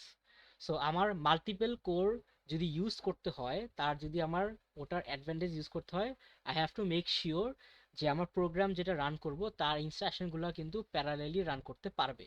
তারা যদি সিরিয়ালাইজেবল হয়, সেই ক্ষেত্রে কিন্তু আমার মাল্টিপল কোর দিয়ে তেমনটা লাভ হচ্ছে না, বিকজ আলটিমেটলি একটা কোর রান হওয়ার পরেই আরেকটা কোর চলতে পারবে। বুঝতে পারলাম এটা? সো এটাকে হচ্ছে কি বলা হয় যে রিকোয়ার্স এক্সপ্লিসিটলি প্যারালেল প্রোগ্রামিং, যে আমার প্রোগ্রামটাকে এমনভাবে প্রোগ্রাম করব সো দ্যাট আমার ইনস্ট্রাকশনটা প্যারালেলি রান করতে পারে। সো আমাদের হচ্ছে গিয়ে মাল্টিপল প্রসেসর ইউজ করার অ্যাডভান্টেজ হচ্ছে গিয়ে আমার থ্রুপুট বাড়বে, যে এখন আমি সাইমালটেনিয়াসলি বেশি কাজ করতে পারবো। বাট আমাদের হচ্ছে গিয়ে ডিসঅ্যাডভান্টেজটা হচ্ছে গিয়ে আমার ওই ইনস্ট্রাকশনগুলোকে প্যারালেলি প্রোগ্রাম করতে হবে। সো প্রোগ্রামিংয়ের পার্টটা একটু কষ্ট হবে, প্লাস আমার সিঙ্ক্রোনাইজেশনের এফোর্টটা বেশি দেওয়া লাগবে। বিকজ সিঙ্ক্রোনাইজেশন কেন লাগবে, বিকজ আমার হচ্ছে কি একটার সাথে যেহেতু আরেকটা আমার যদি এরকম ডিপেন্ডেন্সি থাকে, তখন আমাকে বলতে হবে যে আমার ধরেন এক টোটাল 3টা ইনস্ট্রাকশন আছে, এখন এক কোনটার পর কোনটা ইউজ হবে এটা তো আমি জানি না। এখন ধরেন আমার প্রথম ইনস্ট্রাকশন কোড 3 রান করবে, এরপর সেকেন্ড ইনস্ট্রাকশন কোর 1 রান করবে, এরপর লাস্ট ইনস্ট্রাকশন কোর 6 রান করবে। সো আমাদের এদের মাঝখানে যদি কোনো সময় কমিউনিকেশনের প্রয়োজন হয়, সেটা কিন্তু আমাকে মেনটেন করতে হবে, ওই সিঙ্ক্রোনাইজেশনটা আমাকে রাখতে হবে, নাহলে কিন্তু আমার ভ্যালু উল্টাপাল্টা হয়ে যাবে, রাইট? সো ওইটা যে বললাম যে আমাদের প্যারালাল প্রোগ্রামিং এর অ্যাডভান্টেজ হচ্ছে কি তার থ্রুপুট বেশি, যে কাজ বেশি করতে পারবে সেম টাইমে, আর আমাদের সিঙ্ক্রোনাইজেশনটা করার, মেনটেন করার প্রয়োজন, প্লাস প্যারালাল যেন রান করতে পারে সেটা আমাকে প্রোগ্রামিং করতে হবে, রাইট? সো ওগুলো হচ্ছে কি আমাদের ডিসঅ্যাডভান্টেজ বলতে পারেন। সো ওটাই হচ্ছে কি যদি মাল্টিপল প্রসেসর ইউজ করি, এই জিনিসটা আমাদের মাথায় রাখতে হবে। ক্লিয়ার এটা? স্যার, প্যারালাল করলে কি সমস্যা হবে? প্যারালাল প্রোগ্রামিং যেটা, প্যারালাল করলে সমস্যা না, সিরিয়ালাইজেবল করলে প্রবলেম হবে, বিকজ সিরিয়ালাইজেবল মানে হচ্ছে গিয়ে একটা ইনস্ট্রাকশন উপর আরেকটা নির্ভরশীল, একটার সাথে আরেকটা ডিপেন্ডেন্সি আছে। তো এখন আমি যদি একটা ইনস্ট্রাকশন কোর 2 তে রান করি, আরেকটা ইনস্ট্রাকশন কোর 3 তে রান করি, অ্যান্ড আমার কোর 3 তে যে ইনস্ট্রাকশনটা রান হবে সে ধরেন আমার কোর 2 এর ইনস্ট্রাকশনের উপর ডিপেন্ডেন্ট, যে এটার যে ভ্যালুটা প্রডিউস করবে সেটা ইউজ করে কোর 3 এর ইনস্ট্রাকশন রান করবে। আর এখন দুইজনকে আমি বললাম যে তুমি একসাথে স্টার্ট করো, দুইটাকে একসাথে স্টার্ট করতে বললাম, বাট কোড 3 তে এখনো ডেটা নাই, সে তো রান করতে পারবে না, সে এই জন্য বসে থাকবে। সো কোড 2 যখন পুরোটা শেষ করবে, সে ডেটাটা প্রডিউস করবে, ওর পরে ডেটাটা নিয়ে কোড 3 শুরু করতে পারবে, ওর আগে তো কোড 3 বসে থাকবে। সো ওটাকে হচ্ছে আমরা বলি সিরিয়ালাইজেবল ইনস্ট্রাকশন। সো আমাকে যদি দুইটাকে একই সাথে রান করাতে হয়, তখন আমাকে তাকে প্যারালাল বানাতে হবে। প্যারালাল বানানো হচ্ছে কি, তখন ডিপেন্ডেন্সিটা থাকবে না, তখন হচ্ছে কি এই আরেকজনের ভ্যালু পর্যন্ত বসে থাকবে না, সে হচ্ছে কি নিজের থেকে রান করতে পারবে। সো ওটাই হচ্ছে কি প্যারালাল ইনস্ট্রাকশন। সো প্যারালাল করাটা একটু জটিল বেশি, সো ওটা হচ্ছে প্রোগ্রামিং সাইডটা একটু টাফ হবে। সো ওটাই বললাম যে আমাদের ওটার অ্যাডভান্টেজ নেওয়ার জন্য we have to make sure যেন ইনস্ট্রাকশনটা প্যারালালি রান করতে পারে। ক্লিয়ার এটা? সো মাল্টি প্রসেসরের concept clear, parallel serializable instruction clear সবার? ওকে। সো এরপরে আসি আর কি আছে, এরপরে আসে আমাদের বেঞ্চমার্কিং নিয়ে। সো বেঞ্চমার্কিং কি জিনিস? বেঞ্চমার্কিং হচ্ছে basically a standardized set of tests that is used to run to measure CPU performance. So আমার হচ্ছে কি সিপিইউ পারফরমেন্স বা প্রসেসরের পারফরমেন্স মেজার করার জন্য আমাদের কিছু টেস্ট আছে। সো ওই টেস্টগুলোকে আমরা রান করে ওই পারফরমেন্স মেজার করি। সো এই প্রসেসটাকেই হচ্ছে কি আমরা বলি বেঞ্চমার্কিং। সো যারা হচ্ছে গিয়ে গেম টেম খেলেন তারা তো বেঞ্চমার্কিং নিয়ে পরিচিত, যে আমরা কি করি, মাল্টিপল গেম রান করি, তাদের এফপিএস মেজার করি, রাইট, তাদের লেটেন্সি মেজার করে দেন ওটা অ্যাভারেজটা নিয়ে আমরা হচ্ছে গিয়ে পারফরমেন্সটা তুলে ধরি যে কোনটার জিপিইউর পারফরমেন্স কিরকম। তো সিপিইউর ক্ষেত্রে এরকম আমাদের কিছু প্রোগ্রাম আছে, কিছু ইন্ডাস্ট্রি স্ট্যান্ডার্ড প্রোগ্রাম আছে, সেগুলো রান করে করে আমরা হচ্ছে গিয়ে কম্পেয়ার করে দেখি যে কার পারফরমেন্স বেশি, কার পারফরমেন্স কম। ঠিক আছে? তো স্পেক হচ্ছে কি একটা কোম্পানি বা একটা অর্গানাইজেশন। সো স্পেকের ফুল ফর্ম হচ্ছে গিয়ে স্ট্যান্ডার্ড পারফরমেন্স ইভ্যালুয়েশন কর্পোরেশন। ঠিক আছে? সো ওরা হচ্ছে কি এরকম কিছু ইন্ডাস্ট্রি স্ট্যান্ডার্ড প্রোগ্রাম ডিজাইন করে, অ্যান্ড ওই হচ্ছে কি প্রোগ্রামগুলোকে ইউজ করে তারা হচ্ছে ভিন্ন ভিন্ন সিপিইউ টেস্ট করে যে কার পারফরমেন্স কেমন। ঠিক আছে? So one of the way of measuring CPU performance হচ্ছে কি একটা রেশিও আছে যেটাকে আমরা বলি স্পেক রেশিও। ঠিক আছে? সো স্পেক রেশিওটা দেখতে এরকম হয়। সো আমরা স্পেক রেশিও মেজার ইউজ করে আমরা হচ্ছে গিয়ে একটা ওভারঅল সিপিইউ পারফরমেন্স মেজার করি। ঠিক আছে? সো বেঞ্চমার্কিং জিনিসটা কি? বেঞ্চমার্কিং হচ্ছে কি বেসিক্যালি সেট অফ টেস্ট বা set of programs use to measure performance, আর একটা টুল হচ্ছে গিয়ে স্পেক রেশিও। স্পেক রেশিও হচ্ছে গিয়ে tool of measuring the performance. ঠিক আছে? সেটা কিভাবে মেজার করে একটু দেখি। ধরেন আমাদের হচ্ছে কি এগুলো হচ্ছে কি আমাদের সেট অফ টেস্ট, এখানে আমাদের কিছু প্রোগ্রাম আছে, এই প্রোগ্রামগুলো আমাকে রান করব। কি কি প্রোগ্রাম হতে পারে, এখানে দেখেন নাম লেখা আছে, পার্ল ইন্টারপ্রেটার, রুট প্ল্যানিং, তারপর video compression, alpha beta tree search, right, তারপর আর্টিফিশিয়াল ইন্টেলিজেন্স, তারপর জেনারেল ডেটা কম্প্রেশন। সো এগুলো হচ্ছে কি ডিফারেন্ট ডিফারেন্ট প্রোগ্রাম। সো যখন একটা নতুন সিপিইউ কে আমরা টেস্ট করতে চাবো, আমরা কি করব, এই প্রত্যেকটা প্রোগ্রাম হচ্ছে কি আমরা, বা একটা সাবসেট অফ প্রোগ্রাম নিয়ে আমি ওটা ওই নতুন সিপিইউতে রান করব। রান করার পরে আমার হচ্ছে কি তার কতক্ষণ সময় লাগলো ওই টাইমটা আমরা মেজার করি, এটাকে যেটা আমরা এক্সিকিউশন টাইম শিখে আসছি। সো একটা প্রোগ্রাম রান করতে যে টাইমটা লাগে সেটা কিন্তু আমরা শিখে আসি এক্সিকিউশন টাইম। সো এক্সিকিউশন টাইমটা সে আমাকে বের করে দিবে। দেন এই এক্সিকিউশন টাইমটা যেটা করব, একটা রেফারেন্স টাইমের সাথে কম্পেয়ার করব। রেফারেন্স টাইমটা কি? রেফারেন্স টাইম হচ্ছে বেসিক্যালি একটা কন্ট্রোল কম্পিউটার বা একটা কন্ট্রোল সিপিইউ, বেসিক্যালি একটা মডেল, রাইট? এটা হচ্ছে কি আমাদের একটা সুপার হাই এন্ড কম্পিউটার বলতে পারেন, যে এটার তুলনায় আমি হচ্ছে কি বাকি সবগুলোকে কম্পেয়ার করব। রাইট? যে কোনো কম্পারিজনের ক্ষেত্রে কি করি, একটা কন্ট্রোল রাখি না যে ওটার তুলনায় ওটার রেসপেক্টে আমি বাকিটার কম্পারিজন করি। সো ওটাই হচ্ছে কি আমাদের রেফারেন্স টাইমটা। সো রেফারেন্স টাইমটা হচ্ছে অলরেডি আপনাদের ইউজুয়ালি দেওয়া থাকবে, আপনাদের এক্সিকিউশন টাইমটা অনেক সময় দেওয়া থাকবে বা অনেক সময় ক্যালকুলেট করতে বলবে, দেন আমাকে হচ্ছে গিয়ে ওইগুলার তুলনায় আমার কম্পারিজন করব। ঠিক আছে? সো এটার এক্সিকিউশন টাইম এটার রেফারেন্স টাইমের সাথে কম্পেয়ার করব, এটার এক্সিকিউশন টাইম এটার রেফারেন্সের সাথে কম্পেয়ার করব। ঠিক আছে? সো যেটা বললাম যে আমার হচ্ছে গিয়ে এই রেফারেন্স টাইমটা আমাকে ওই স্পেক প্রোভাইড করে দেয়। আমার হচ্ছে কাজ হচ্ছে কি ওই রেফারেন্স টাইমগুলোকে নিয়ে, এক্সিকিউশন টাইমটা নিয়ে ওই স্পেক রেশিওটা ক্যালকুলেট করা। ঠিক আছে? ইউজুয়ালি আমাকে এই ডেটাগুলো দিয়ে দিয়ে আমাকে বলবে তুমি হচ্ছে কি স্পেক রেশিও বের করো। বুঝলাম? আচ্ছা, তাহলে এবার আসি আমাদের স্পেক রেশিওটা বের করে কিভাবে। স্পেক, স্যার স্পেক কি বললেন, এটা একটা টুল? হ্যাঁ এটা একটা টুল বা এটা হচ্ছে গিয়ে মানে বেসিক্যালি একটা ফর্মুলা আর কি। সো এই ফর্মুলা দিয়ে আমি মেজারটা করি স্পেক রেশিও। স্পেক রেশিওর ফর্মুলা হচ্ছে গিয়ে বেসিক্যালি এরকম, এটা হচ্ছে গিয়ে দিই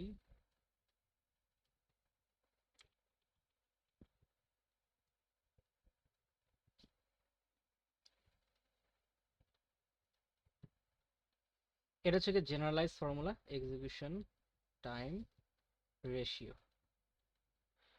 আমরা হচ্ছে কি জিওমেট্রিক মিন করি, জিওমেট্রিক মিন হচ্ছে কি বেসিক্যালি যে এন রুট বের করা, আর এখানে হচ্ছে আমাদের এক্সিকিউশন রেশিওগুলো থাকে। এখন আমাদের এখানে এক্সিকিউশন যে রেশিওটা বসাই এটা হচ্ছে কি আমাদের মাল্টিপল থাকতে পারে। সো আমাদের এখানে খেয়াল করে দেখেন আমি কিন্তু অনেকগুলো প্রোগ্রাম রান করছি। সো যতগুলো প্রোগ্রাম রান করছি সবগুলোর জন্য কিন্তু আলাদা আলাদা আমাদের রেশিও থাকবে। ঠিক আছে? সো একটি এক্সাম্পল দিই, ধরেন আমার হচ্ছে কি এতগুলো না দিয়ে আমি হচ্ছে কি প্রথম 3টা প্রোগ্রাম ইউজ করব। এখানে তো অনেকগুলো প্রোগ্রাম দিছে, আমি হচ্ছে কি প্রথম 3টা প্রোগ্রাম ইউজ করে স্পেক রেশিওটা ক্যালকুলেট করব। তাহলে কিভাবে করব দেখি। এক্সিকিউশন টাইম রেশিও মানে হচ্ছে কি বেসিক্যালি আমার রেশিওটা হবে reference time, reference time divided by execution time. ঠিক আছে? রেফারেন্স টাইম হচ্ছে আমার মডেল কম্পিউটারের টাইমটা, আর এক্সিকিউশন টাইম হচ্ছে কি যে সিপিইউকে আমি টেস্ট করতেছি কারেন্টলি তার টাইমটা। আচ্ছা, তাহলে খেয়াল করে দেখেন আমার প্রথম যদি প্রোগ্রামটা দেখি, পার্ল ইন্টারপ্রেটার, এটা হচ্ছে কি আমাদের যে সিপিইউকে টেস্ট করছি তার টাইম লাগে 627 সেকেন্ড, আর আমার মডেল কম্পিউটার টাইম লাগে হচ্ছে কি 1774 সেকেন্ড। তাহলে এটা রেশিওটা কি হবে? এটা রেশিওটা হবে হচ্ছে গিয়ে 1774 ডিভাইডেড বাই 627। এটা হচ্ছে একটা সিঙ্গেল প্রোগ্রামের আমার এক্সিকিউশন টাইম রেশিও। ঠিক আছে? Reference time divided by execution time, এটা হচ্ছে কি আমি স্কোয়ার রুট করব। ঠিক আছে? যদি আমি একটা প্রোগ্রামই রান করি তাহলে আমার হচ্ছে কি এন এর ভ্যালু 1ই হবে আর একটা রেশিও হবে। ঠিক আছে? এটা করলে আমি যে স্পেক রেশিও পেয়ে যাব। বাট আমার যদি একটা প্রোগ্রাম না থাকে, হোয়াট ইফ আমাকে বলে যে আমার হচ্ছে কি টোটাল 3টা প্রোগ্রাম রান করছি, 3টা প্রোগ্রামের জন্য স্পেক রেশিও বের করো। তাহলে তখন কি করব? তখন এই সেম ভাবে আমাকে 3টা রেশিও ক্যালকুলেট করে তাদের nth রুট বের করতে হবে। যেরকম এখানে আমি একটা প্রোগ্রাম করছি, তাহলে সেকেন্ড রেশিওটা কি হবে? সেকেন্ড জিএনইউ যে কম্পাইলার, তার রেশিও হবে হচ্ছে গিয়ে reference time divided by execution time, মানে 3976 ডিভাইডেড বাই 863। তাহলে তখন হবে হচ্ছে গিয়ে 3986 divided by, sorry, 3976 actually, 3976 divided by 863, 863। আচ্ছা, এরপরে 3 নাম্বারটাও সেম ভাবে রেশিও বের করব রুট প্ল্যানিং এর প্রোগ্রামে, 4721 ডিভাইড বাই 1215, 4721 ডিভাইড বাই 1215। তাহলে 3টা প্রোগ্রামের জন্য 3টা রেশিও পাবো, অ্যান্ড প্রত্যেকটা রেশিও আমি কি করব? মাল্টিপ্লাই করব। আর এখন এই পুরো জিনিসটাকে আমি রুট করব 2 the power 3 দিয়ে, মানে nth রুট যেটা বসে, n মানে বেসিক্যালি বলতেছে আমার কতগুলা প্রোগ্রাম আমি রান করতেছি বা কতগুলা রেশিও আছে। যতগুলা রেশিও থাকবে অত টাইমস দিয়ে আমি হচ্ছে গিয়ে রুট করব। যদি আমি 5টা প্রোগ্রাম দিয়ে করতাম তাহলে এখানে 5টা রেশিও থাকবে আর 2 the power 5 দিয়ে রুট করব। যদি একটা প্রোগ্রামই রান করি তাহলে একটা রেশিও আর n এর ভ্যালু 1ই দিব। বুঝলাম? সো এটাকে হচ্ছে গিয়ে বলা হয় জিওমেট্রিক মিন। ঠিক আছে? সো এটা করার পর যে ভ্যালুটা আসবে ওটাই হচ্ছে কি আমাদের স্পেক রেশিও ভ্যালু। এখন কোশ্চেন হচ্ছে, এখানে দুইটা কোশ্চেন আসে।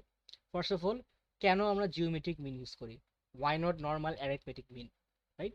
জিওমেট্রিক মিন ইউজ করার কারণটা হচ্ছে কি, আমার যেন ভ্যালুটা একটা ফেয়ার কম্প্যারিজন করি বা একটা ফেয়ার পিকচার দেওয়া হয়। কারণ আমি যদি এমনভাবে দেখি যে আমার এখানে 3টা রেশিও আছে, এখানে যদি একটা রেশিও অনেক বেশি হয় ভ্যালু, বা একটা রেশিও যদি অনেক কম হয়, তাহলে আমার রেজাল্ট অনেক স্কিউড হয়ে যাবে, একটা ভ্যালুর জন্য স্কিউড হয়ে যাবে। এখন যদি একটা অনেক বেশি হয়, তাহলে অ্যারিথমেটিক মিন করলে ওই ভ্যালুটাও অ্যাভারেজটা বেশি হয়ে যাবে, বা একটা ভ্যালু যদি অনেক ছোট হয়, তাহলে অ্যাভারেজটাও অনেক ছোট এসে পড়বে। But that is not the real picture of my comparison. আমাকে হচ্ছে গিয়ে, যেহেতু অনেকগুলো প্রোগ্রাম রান করতেছি, একটা রেশিও তো কম বেশ হতে পারে, আর সেই মানে না যে আমার ওই সিপিওটা ইউনানিমাসলি বলতে পারি না ওটা হচ্ছে গিয়ে আমার রেফারেন্স থেকে বেটার বা ওয়ার্স। তো আমার হচ্ছে গিয়ে একটা ভালো অ্যাভারেজ বের করার জন্য আমরা হচ্ছে গিয়ে অলওয়েজ জিওমেট্রিক মিন ইউজ করি। সো জিওমেট্রিক মিন ইউজ করলে আমার যে এই যে বড় ছোট ভ্যালুগুলো হয়, সেগুলো আমার ওই স্কিউনেসটা রাখে না, স্কিউনেসটাকে ওরা কমায় দেয়। বুঝতে বললাম? সো এই কারণে আমরা জিওমেট্রিক মিন ইউজ করি instead of arithmetic mean, so that আমাদের এরকম অনেক হাই ভ্যালু বা অনেক ছোট ভ্যালু এই স্কিউনেসটাকে না রাখে। বুঝতে পারলাম? আচ্ছা, আরেকটা জিনিস, এখানে যে আমাদের যে স্পেক রেশিও যে ভ্যালু পাবো, এখানে অনেক রকম ভ্যালু আসতে পারে। ধরেন 0.76 আসলো, বা 1.5 আসলো, রাইট? এরকম কিছু একটা ভ্যালু আসবে। তো আমার যদি স্পেক রেশিওর ভ্যালু সিগনিফিকেন্সটা কিভাবে বুঝবো? যদি স্পেক রেশিওর ভ্যালু 1-এর সমান হয়, বা 1 থেকে বেশি হয়, বা 1 থেকে ছোট হয়, তাহলে কোনটার কি মিনিং? মনে রাখবেন, আমার স্পেক রেশিও ভ্যালু যদি 1-এর সমান হয়, এটা মানে হচ্ছে কি আমি যে সিপিইউ কে টেস্ট করতেছি, সেটা হচ্ছে কি রেফারেন্সের সমান পারফরমেন্স দিচ্ছে, ইকুয়াল পারফরমেন্স দিচ্ছে। So, আমার হচ্ছে গিয়ে টেস্ট সিপিইউ লিখি, যে সিপিইউ টেস্ট করতেছি সেটা হচ্ছে কি আমার রেফারেন্সের সমান। রেফারেন্স যেই পারফরমেন্স দিবে, টেস্ট সিপিইউ একই পারফরমেন্স দিবে, যদি আমার স্পেক রেশিও 1-এর সমান আসে, যদি স্পেক রেশিও 1.0 আসে। যদি আমার স্পেক রেশিও 1-এর থেকে বেশি আসে, এটা মানে হচ্ছে কি আমার যে সিপিইউকে আমি টেস্ট করছি, নতুন যে সিপিইউ, ওই হচ্ছে কি আমার রেফারেন্স থেকে বেটার পারফরমেন্স দিচ্ছে, রেফারেন্স সিপিইউ থেকে বেটার পারফরমেন্স দিচ্ছে। ঠিক আছে? আর যদি স্পেক রেশিও 1 থেকে কম আসে, এর মানে হচ্ছে কি আমি যে সিপিইউকে টেস্ট করছি, তার পারফরমেন্স হচ্ছে কি রেফারেন্স সিপিইউ থেকে লোয়ার, বা তার রেফারেন্স তুলনায় আমি কম পারফরমেন্স পাচ্ছি। বুঝলাম? তাহলে এইভাবে হচ্ছে গিয়ে ওই স্পেক রেশিওটা আমরা ইউজ করে কম্পেয়ার করতে পারি একটা সিপিইউ আমার বেটার পারফরমেন্স দিবে নাকি লোয়ার পারফরমেন্স দিবে। সো এই বেঞ্চমার্কিংটাই হচ্ছে কি আমরা ইউজ করি। ঠিক আছে? পরীক্ষার ক্ষেত্রে আমাকে হচ্ছে গিয়ে এতগুলো প্রোগ্রাম নাও দিতে পারে, 3টা বা 4টা বা 5টা প্রোগ্রামের ভ্যালু দিয়ে আমাকে বলবে যে তুমি calculate the spec ratio. So তখন যেই জিনিসটা করবেন, যে প্রত্যেকটা প্রোগ্রামের রেশিও ক্যালকুলেট করে মাল্টিপ্লাই করবেন, আর যতগুলা রেশিও থাকবে তত টাইমস বা তত টাইম দিয়ে আমি হচ্ছে গিয়ে রুট করব। 3টা ফ্র্যাকশন থাকলে 3 দিয়ে রুট করব, যদি 5টা থাকে তাহলে 5 দিয়ে রুট করব, অ্যান্ড সো অন। যদি একটাই দেওয়া থাকে, তাহলে তো জাস্ট 1ই বসবে এর জায়গায়। বুঝলাম? সো এটাকে হচ্ছে আমরা বলি স্পেক রেশিও, আর এটাই এই পুরা মেজারমেন্টের পারফরমেন্সটাই হচ্ছে কি আমরা বলি বেঞ্চমার্কিং। সো এই প্রোগ্রামটাকে ইউজ করে যে পারফরমেন্স মেজার করি, ওটাকে প্রসেসটাকে আমরা বেঞ্চমার্কিং বলি। আর one of the tools of benchmarking হচ্ছে কি এই স্পেক রেশিও। ক্লিয়ার এটা, স্পেক রেশিও জিনিসটা? আচ্ছা, ফাইনালি 2টা টপিক বাকি আছে। এটা আরেকটা important topic, which is Amdahl's law. এই লটা অনেক সময় আমাদের পরীক্ষায় আসে। সো আমদালস লটা কি জিনিস এটা একটু বুঝি। আমদালস ল বেসিকলি বলে, আমার তো একটা প্রোগ্রামের অনেকগুলো পার্ট থাকে। সো আমি যদি একটা প্রোগ্রামে একটা সিঙ্গেল পার্টকে ইমপ্রুভ করি, তাহলে আমার টোটাল প্রোগ্রামে ইমপ্রুভমেন্টটা কত হবে সেটা আমার বের করে দেওয়ার একটা ফর্মুলা। ঠিক আছে? সো ওটা এখানে বলা আছে যে improving an aspect of a programming aspect of a computer and expecting A proportional improvement in overall performance. মানে আমার যদি একটা প্রোগ্রামের অনেকগুলো পার্ট থাকে, ওই প্রোগ্রাম যদি একটা সিঙ্গেল পার্টকে ধরেন 5% ইমপ্রুভ করি, তাহলে আমার ওভারঅল প্রোগ্রামটা কত পার্সেন্ট ইমপ্রুভ হবে সেটা বের করা। ঠিক আছে? এখন এখানে আমাদের যেটা বলেছিলাম যে আমাদের কিন্তু সব সময় সব পার্ট ইমপ্রুভ করা যায় না, রাইট? কিছু কিছু পার্ট হচ্ছে কি লিমিটিং ফ্যাক্টর থাকে। সো আমার এটাও আরেকভাবে বলতে পারি যে দ্য স্পিড আপ, যে আমার একটা সিস্টেমের স্পিড আপ হচ্ছে কি is limited by the portion of the time that can not be improved, right? অনেক সময় হয় যে আমাদের হচ্ছে গিয়ে কিছু কিছু প্রোগ্রাম হচ্ছে গিয়ে অলরেডি অপটিমাইজ করা আছে, সেটাকে আর ফার্দার ইমপ্রুভ করা সম্ভব না। তাহলে ওটাকে যে আমি ইমপ্রুভ করি তাহলে তো আমি আর ইমপ্রুভমেন্ট পাবো না। তো তখন কিন্তু আমার মিনিমাম ওই টাইমটা আমার প্রয়োজন লাগবেই। একটা এক্সাম্পল দিয়ে বুঝাই। ফর এক্সাম্পল, আপনাদের যখন ফোনের যে চার্জ করেন না, ফোনের চার্জিংয়ে দেখবেন যে অনেক সময় কোম্পানিজ অ্যাডভার্টাইজ করে যে আমার 0 to 80% চার্জিং টাইম এতটুক, এরপরে কিন্তু 80% থেকে যে 100% যে চার্জ হয় তার কিন্তু রেট আরেক রকম হয়, রাইট? 0 থেকে 80% একটা রেটে চার্জ হয়, আর 80% থেকে 100% আরেকটা রেটে চার্জ হয়। এখন আমি বলে দিলাম যে আমার 0 থেকে 80% আমি, ধরেন এই যে চার্জিংয়ের রেটটা, এটাকে আমি হচ্ছে গিয়ে 10% ইমপ্রুভ করলাম। আমার 0 থেকে 80% যে চার্জিং রেটটা, এই রেটটাকে আমি 10% ইমপ্রুভ করলাম। তাহলে আমার ওভারঅল চার্জিংয়ে কত পার্সেন্ট ইমপ্রুভ হবে সেটা আমি বের করব। এটা হচ্ছে গিয়ে বেসিক্যালি আমদাউস ল বলে দেয়। ঠিক আছে, এখন আমরা আপনারা দেখতে পারবেন যে আমাদের 80% থেকে 100% চার্জ, এটা কি অনেক স্লো চার্জিং হয় না? বিকজ তখন কিন্তু আমাদের ইলেকট্রনিক্সটা এমন একটা স্টেটে থাকে যেটা হচ্ছে কি আমাদের রেটটা আমি যতই বাড়াই কেন আমার কিন্তু চার্জিংটা অনেক স্লো থাকে। সো বেসিক্যালি আমাদের চার্জিংয়ের ক্ষেত্রে এই পার্ট হচ্ছে কি লিমিটিং ফ্যাক্টর, রাইট? এটাকে আমি কিন্তু চাইলেও আমি ইমপ্রুভ করতে পারতেছি না।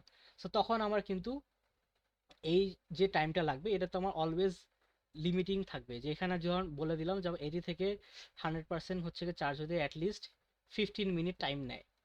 সো তখন আমি এটাকে যত ইমপ্রুভ করি না কেন আমার কিন্তু মিনিমাম 15% টাইম লাগবেই। ওভারঅল টাইম, চার্জিং টাইমে আমার এই টাইমটা হচ্ছে গিয়ে মিনিমাম লাগবেই। সো আমার কাজ হচ্ছে কি আমি যদি পুরো চার্জিং টাইমটাকে ইমপ্রুভ করতে চাই, আমার টার্গেট হবে এই পার্টটাকে ইমপ্রুভ করা 0 থেকে 80%। তাহলে আমি হচ্ছে গিয়ে সিগনিফিকেন্ট ইমপ্রুভমেন্ট পাবো। কারণ এটা তো আমার লিমিটিং ফ্যাক্টর, এটা তো আমি জানি যে আমার এখানে এখানে আর কোনো ইমপ্রুভমেন্টের জায়গা নাই। সো ওইটাই হচ্ছে গিয়ে আমাদের লিমিটিং ফ্যাক্টর। আমার টোটাল ইমপ্রুভমেন্ট পাওয়ার জন্য আমাকে হচ্ছে এই পার্টটাকে ইমপ্রুভ করতে হবে। ঠিক আছে, সো ওটাই হচ্ছে আরেকটা অল্টারনেট ডেফিনিশন, যে the speed up of a computer বা অফ এ সিস্টেম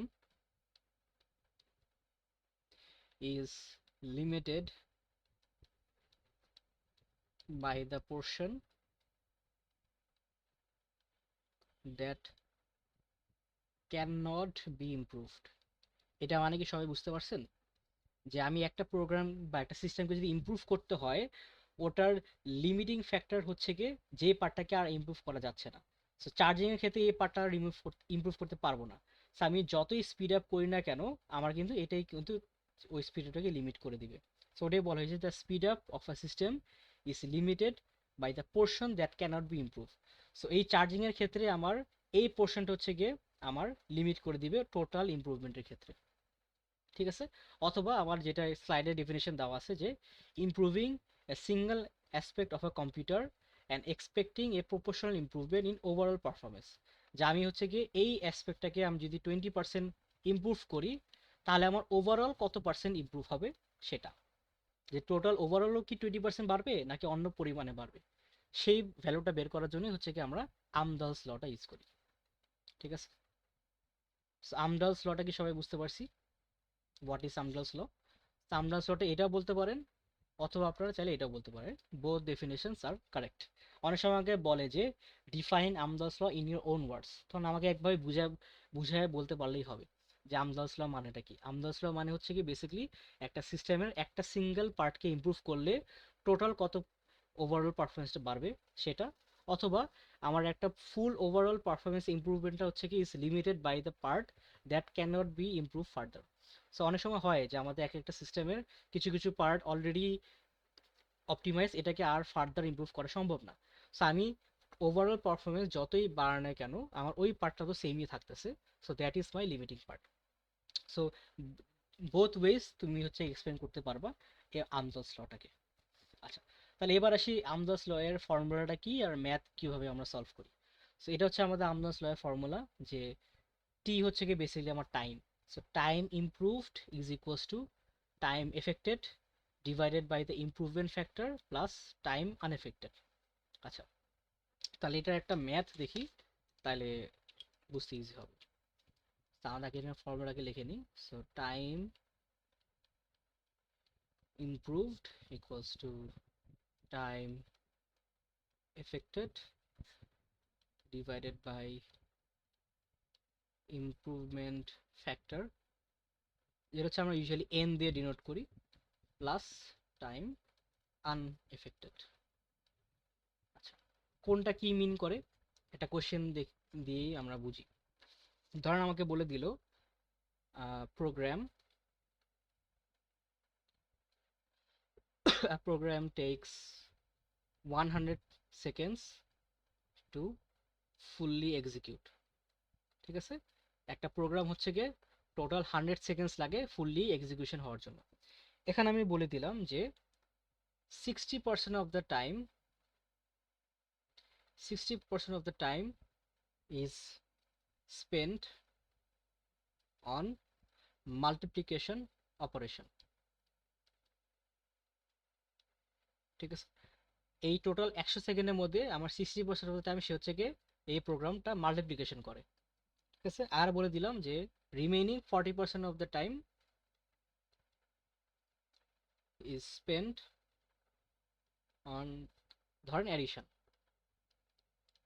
ঠিক আছে, এবার আমি বললাম যে if the multiplication part if the multiplication part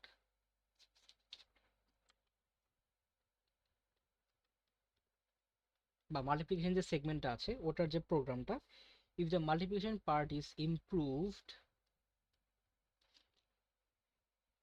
by 3 times, এটাকে যদি আমি 3 গুণ ইমপ্রুভ করি, জাস্ট মাল্টিপ্লিকেশন পার্টটা যদি 3 টাইমস ইমপ্রুভ করি, what will be the new execution time? কোশ্চেনটা কি বুঝতে পারছেন সবাই? কি চাওয়া হয়েছে? আমাকে বললো একটা প্রোগ্রাম আছে যেটা হচ্ছে কি 100 সেকেন্ড লাগে রান হওয়ার জন্য।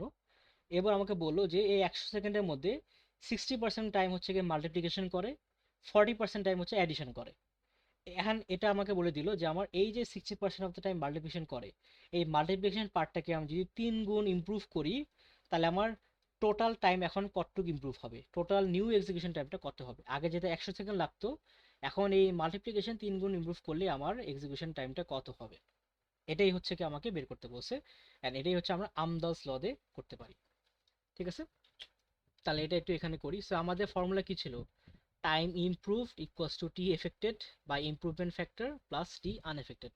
এখন আমাকে বলেন তো কোনটা কি হবে? কোশ্চেনটা দেখে তো পড়ে বুঝতে পারছেন কিনা। এখানে কোনটার ভ্যালু কি হবে, কারো আইডিয়া আছে?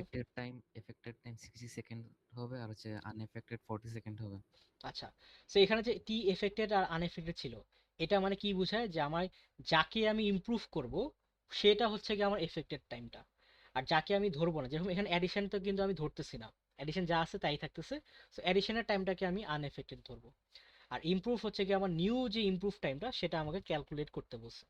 ঠিক আছে, আর এখানে যে ইমপ্রুভ ফ্যাক্টর যে আমি কত টাইমস ইমপ্রুভ করব, ওটা আমাকে কিন্তু কোশ্চেন বলে দিয়েছিল যে আমি 3 টাইমস করব। ঠিক আছে, তো আমার ফার্স্ট কাজ হবে যে আমি আমার টোটাল এক্সিকিউশন টাইম আমাকে বলে দিয়েছিল 100 সেকেন্ডস। সো টি এফেক্টেড কি হবে, যেটা আমাদের মাল্টিপ্লিকেশনকে এফেক্ট করতেছে, রাইট? মাল্টিপ্লিকেশন যেটা ইমপ্রুভ করবো ওটাই হচ্ছে আমার এফেক্টেড টাইম। আমাকে এফেক্টেড টাইম বলে দিয়েছিল যে 60% হচ্ছে গিয়ে আমার মাল্টিপ্লিকেশন ইউজ করে।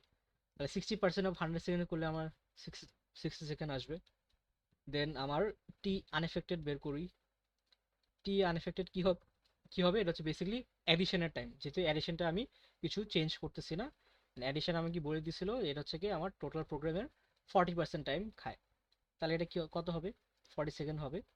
আর আমাকে ইমপ্রুভমেন্ট ফ্যাক্টরও বলে দিছিল যে আমি মাল্টিপ্লিকেশনটাকে 3 টাইমস ইমপ্রুভ করার চেষ্টা করতেছি, তাহলে এটা হচ্ছে কি 3 হবে। তাহলে এবার আমি এখন ভ্যালুগুলা বসায় বের করি।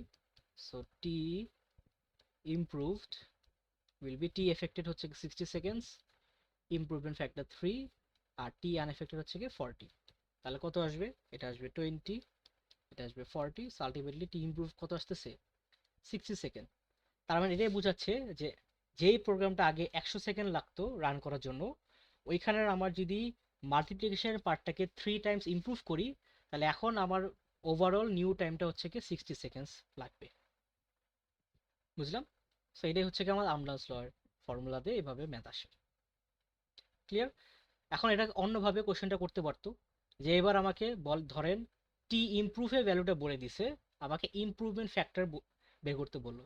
যে আমাকে ধরেন বলে দিল যে in order to run this program in 60 seconds, how much how much how much should I improve the multiplication part, মানে কত টাইম আমি মাল্টিপ্লিকেশন পার্টটাকে ইমপ্রুভ করতে হবে, মানে বেসিক তখন আমাকে এই 3 এর ভ্যালুটাকে বের করতে বলতে হইতো।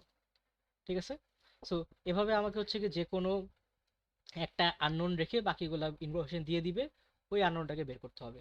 আইদার আমাকে নতুন ইমপ্রুভ টাইম বের করতে বলবে, অথবা ইমপ্রুভ টাইমটা দিয়ে আমাকে ইমপ্রুভমেন্ট ফ্যাক্টরটা বের করতে বলবে, যে কত টাইমস আমাকে এটাকে ইমপ্রুভ করার লাগবে যদি আমি এই টাইমটাকে অ্যাচিভ করতে চাই। ঠিক আছে? সো আমদাস ল দিয়ে এরকম ম্যাথ আসে, সো এই ম্যাথগুলো প্র্যাকটিস করবেন, 2-3 মার্কে এরকম কোশ্চেন প্রায় সময় আসে। আচ্ছা, স্যার আপনার ওই কোশ্চেনটা একবার একটু দেখতে পারি? হুম, তাহলে আপনারা প্র্যাকটিস শিটেও পাবেন এরকম, যে program takes 100 seconds to fully execute, 60% of the time is spent on multiplication, 40% of the time is spent on addition. If the multiplication part is improved by 3 times, what will be the new execution time? আচ্ছা, স্লাইডে দেখেন এখানে একটা simple question দেওয়া আছে, যেখানে ওই যে ওই মাল্টিপ্লিকেশন অ্যাডিশন কথা বললো, যে আমার ধরেন একটা টোটাল প্রোগ্রাম 100 সেকেন্ডে রান করে, ওখানে বলে দিল যে মাল্টিপ্লিকেশন পার্টটা 80 সেকেন্ডস ইউজ করে। ঠিক আছে? 100 সেকেন্ডের মধ্যে 80 সেকেন্ডই হচ্ছে গিয়ে মাল্টিপ্লিকেশন করে, আর বাকি 20% হচ্ছে গিয়ে ধরেন অন্য কাজ করে, ফর এক্সাম্পল অ্যাডিশন। এবার দেখেন আমাকে কোশ্চেন কি করছে, যে how much improvement in multiplication performance to get 5 Times overall performance. এটা বলেন তো কি চাইছে? এখানে যে 5 টাইমস ওভারঅল বললো, সেটা মানে কি বোঝানো চেষ্টা করছে? ইমপ্রুভমেন্ট হয়েছে 5 টাইমস। হ্যাঁ, আমার যেটা টোটাল টাইম আগে 100 সেকেন্ড লাগতো, এটাকে আমি যদি 5 টাইমস ইমপ্রুভ করতে চাই, তাহলে আমার মাল্টিপ্লিকেশন অপারেশনটাকে কত গুণ বাড়ানো লাগবে। মানে আমার টি ইমপ্রুভটা কত হবে এখন?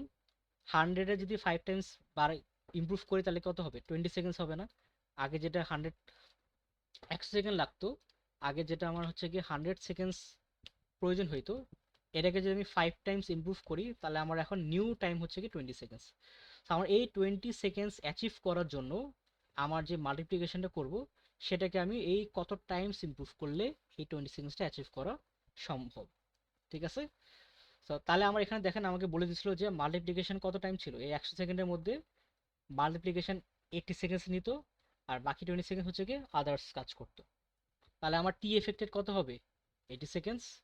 টি আনএফেক্টেড কত হবে? 20 সেকেন্ডস। তাহলে এই 80 সেকেন্ডসকে আমি কত টাইমস ইমপ্রুভ করলে আমি ওভারঅল টাইমটা 20 সেকেন্ডে নিয়ে আসতে পারবো? তাহলে বলেন তো এন এর ভ্যালু কত হবে?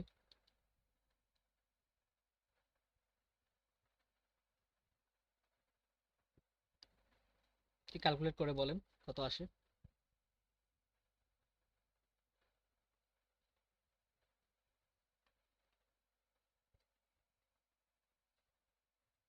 কারণ এটা না পারলে কিন্তু বড় চাঙ্ক মিস করবেন, এটা কিন্তু অনেক থিওরিটিক্যাল একটা কনসেপচুয়াল কোশ্চেনে অনেকে আটকায় যায়। ইনফিনিটি। ইনফিনিটি কিভাবে? দেখেন 20টা যদি এই পাশে নিয়ে আসি তাহলে কত হবে? 20 মাইনাস 20 0। তাহলে আমার আসবে হচ্ছে কি বেসিক্যালি এটা আসবে হচ্ছে গিয়ে 80 divided by n equals to 0 আসবে। সো n ইকুয়ালস টু হবে 80 divide by 0 which is equals to কি ইনফিনিটি। তার মানে কি বোঝানো হচ্ছে, যে আমি n কে ইনফাইনাইট টাইমস বাড়ানোর পরে আমি হচ্ছে এটাকে অ্যাচিভ করব, তাই না? এটা মানে এটা তাহলে কিভাবে এই জিনিসটা অ্যাকচুয়ালি কি মিন করতেছে একটু চিন্তা করে দেখেন। আমার কিন্তু এখানে বলেই দিছে যে মাল্টিপ্লিকেশনকে আমি ইমপ্রুভ করব, আর আমার আদার্স যে টাইমটা আছে ওই আদার্স টাইম কত লাগে? 20 সেকেন্ড লাগে। আর আমি চাচ্ছি টোটাল টাইম কত করার জন্য? 20 সেকেন্ড। তার মানে কি দেখেন আমার যে টাইমটাকে আনএফেক্টেড আছে, এটা তো অলরেডি আমার 20 সেকেন্ড খেয়ে যাচ্ছে। তার মানে আমি মাল্টিপ্লিকেশন পার্টটাকে আমি যতই ইমপ্রুভ করি না কেন, আমি কি 20 সেকেন্ডের মধ্যে নিয়ে আসতে পারবো? পারবো না কিন্তু, কারণ আমার অ্যাটলিস্ট আমার মিনিমাম টাইমটা তো অলরেডি 20 সেকেন্ডই আটকে আছে। ওই যে একটু আগে বলেছিলাম যে the speed up of a system is limited by the portion that can not be improve. T unaffected যে পার্টটা, এটাই তো আমি আমার লিমিটিং ফ্যাক্টরটা, রাইট? সো আমার লিমিটিং ফ্যাক্টর কিন্তু অলরেডি 20 সেকেন্ড খাচ্ছে। আমি মাল্টিপ্লিকেশনকে ইমপ্রুভ করি বা না করি, আমার অ্যাটলিস্ট এই প্রোগ্রামটা রান করার জন্য এই 20 সেকেন্ডস তো লাগবেই, কারণ আমার আদার্স যে 20 সেকেন্ডস আছে সেটা তো রান হবেই। তাহলে আমি মাল্টিপ্লিকেশনটাকে আমি যদি একদম ইনস্ট্যান্ট এক্সিকিউট করি, একদম সরাই দিই, তাও তো আমার মিনিমাম 20 সেকেন্ডসই লাগবে। এর জন্যই আমার কিন্তু এখানে 5 টাইমস পারফরমেন্স কিন্তু অ্যাচিভ করা সম্ভব না, বিকজ 5 টাইমস অ্যাচিভ করার জন্য আমি কিন্তু এনকে মানে মাল্টিপ্লিকেশনকে বেসিক কি নাই করে দিতে হবে, একদম 0 সেকেন্ডসে রান করাইতে হবে, তাহলে এটা 5 টাইমস অ্যাচিভ করা সম্ভব, which is not realistic. So এটা হচ্ছে কি ওই জিনিসটাতে বোঝানো হয়েছে যে দিস ক্যানট বি ডান, এটা পসিবল না। ক্লিয়ার? এটা বুঝতে পারছেন এটা সবাই? এটা নিয়ে কারো কোশ্চেন আছে?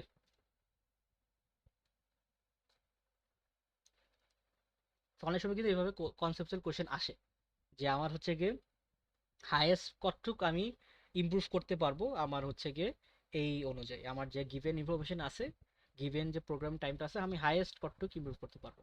সো আমার যে টি আনএফেক্টেড যে পোর্শনটা, that is my limiting factor.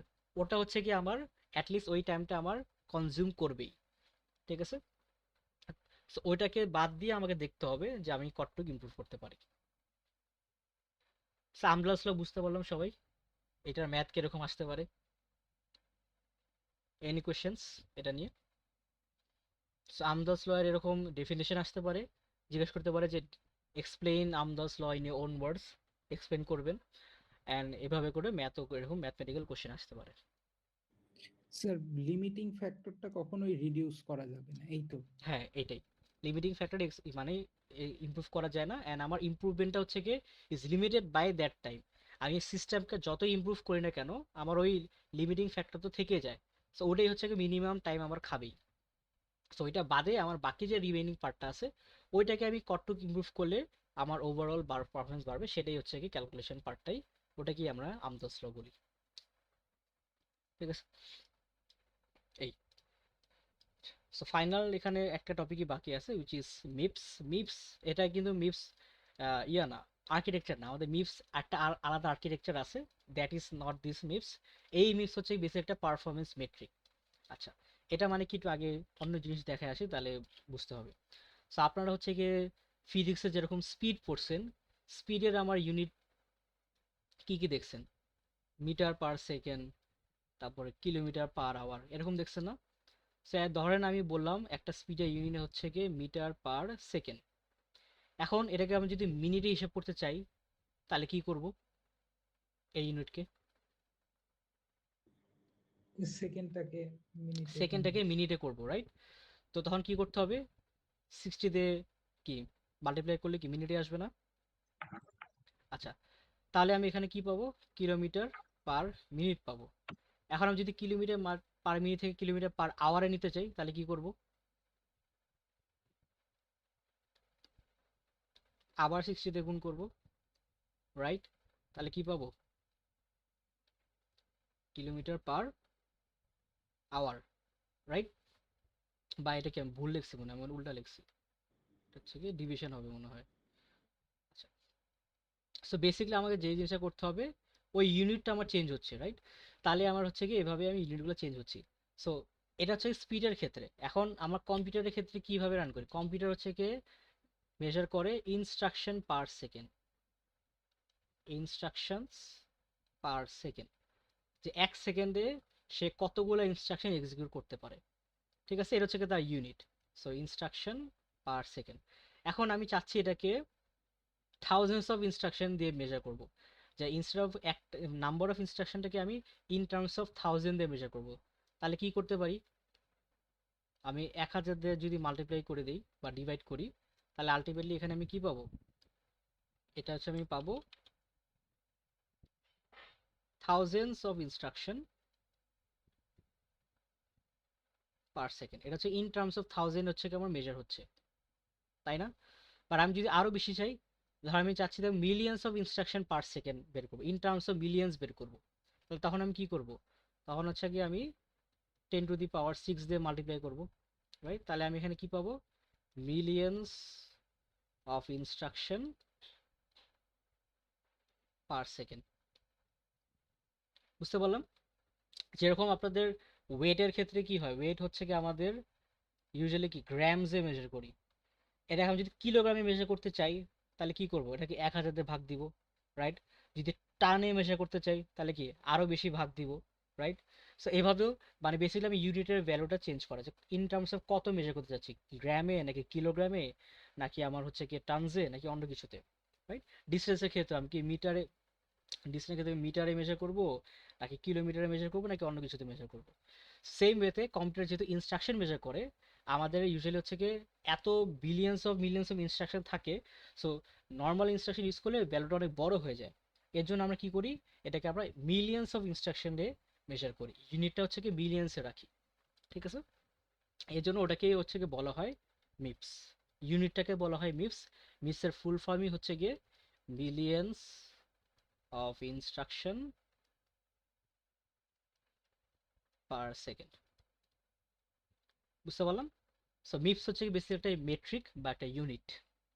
So এটা কিভাবে আমরা মেজার করি, যেটা বললাম যে মিপস ইনস্ট্রাকশন পার সেকেন্ড যেহেতু, সো এই টোটাল উপরে থাকবে ইনস্ট্রাকশন কাউন্ট কতগুলো ইনস্ট্রাকশন আছে, আর নিচে থাকবে হচ্ছে এক্সিকিউশন টাইম, যে total instruction count divide by total time করলে কিন্তু ইনস্ট্রাকশন পার সেকেন্ড পেয়ে যাই। আর যেহেতু আমাকে millions in terms of millions measure করব, এই জন্য আমি ইন্টু 10⁶ করবো, তাহলে ইন টার্মস অফ মিলিয়ন এসে পড়বে। বুঝলাম এটা?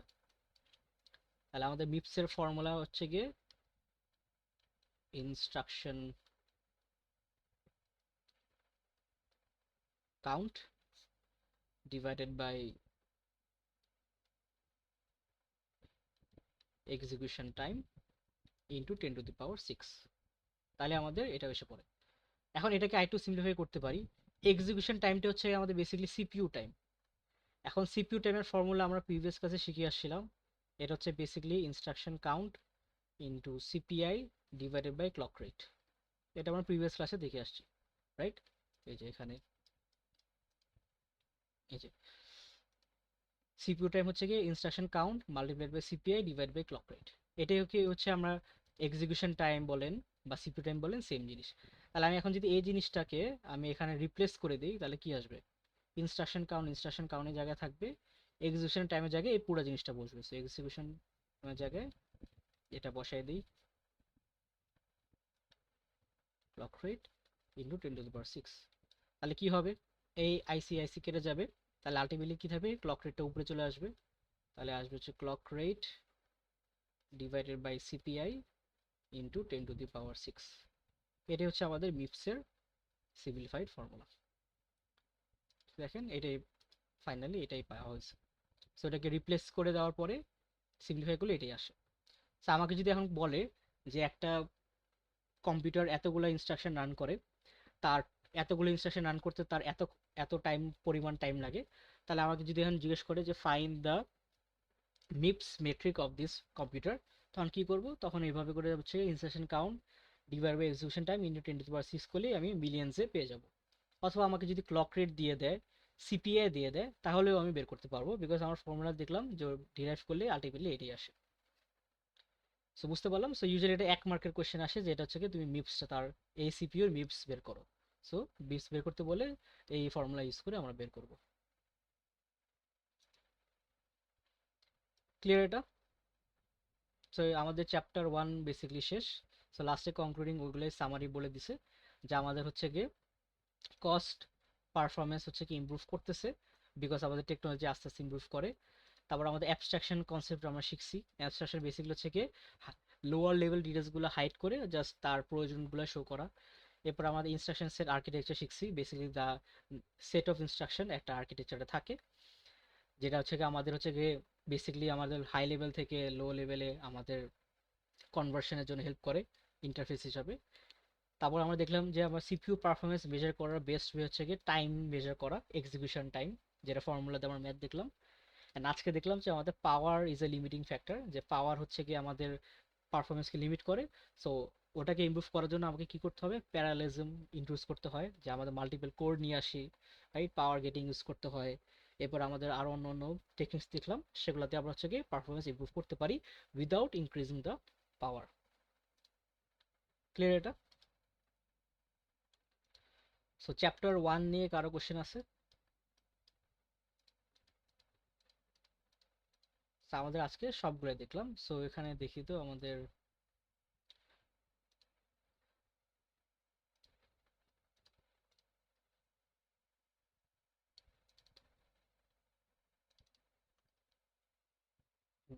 আচ্ছা, বেসিক্যালি আমি যেটা সলভ করতে চাচ্ছিলাম দ্যাট ইজ কোয়েশ্চেন 2। কোয়েশ্চেন 2টা হচ্ছে কি যেটা বলেছিলাম অ্যাভারেজ সিপিএ যে ম্যাথ আছে প্লাস এখানে একটা স্পেক রেশিওরও ম্যাথ আছে। সো এটা হচ্ছে কি আমি সলভ করতে চাচ্ছিলাম, বাট যেহেতু আমাদের টাইম কম এটা আমি এখন সলভ করবো না। এটা হচ্ছে আপনাদের হোমওয়ার্ক হিসেবে থাকবে। আপনারা যে কাজটা করবেন এটা হচ্ছে আপনারা বাসায় সলভ করবেন। আমাদের নেক্সট ক্লাস হচ্ছে গিয়ে থার্সডে 19 তারিখ, এটা অফলাইনেই হবে, ফিজিক্যালি হবে। So, ওই দিন হচ্ছে গিয়ে এটা আমরা হচ্ছে গিয়ে ম্যাচ করে দেখবো যে আপনারা হোমওয়ার্ক যেটা করছেন ওটা কি মিলছে কিনা। ঠিক আছে, সেটা সবাই করবেন, করে এসে আমাকে দেখাবেন থার্সডেতে। যদি ভুল থাকে ওই দিন আমি এটা সলভ করে দেখাই দিব। ক্লিয়ার এটা সবার?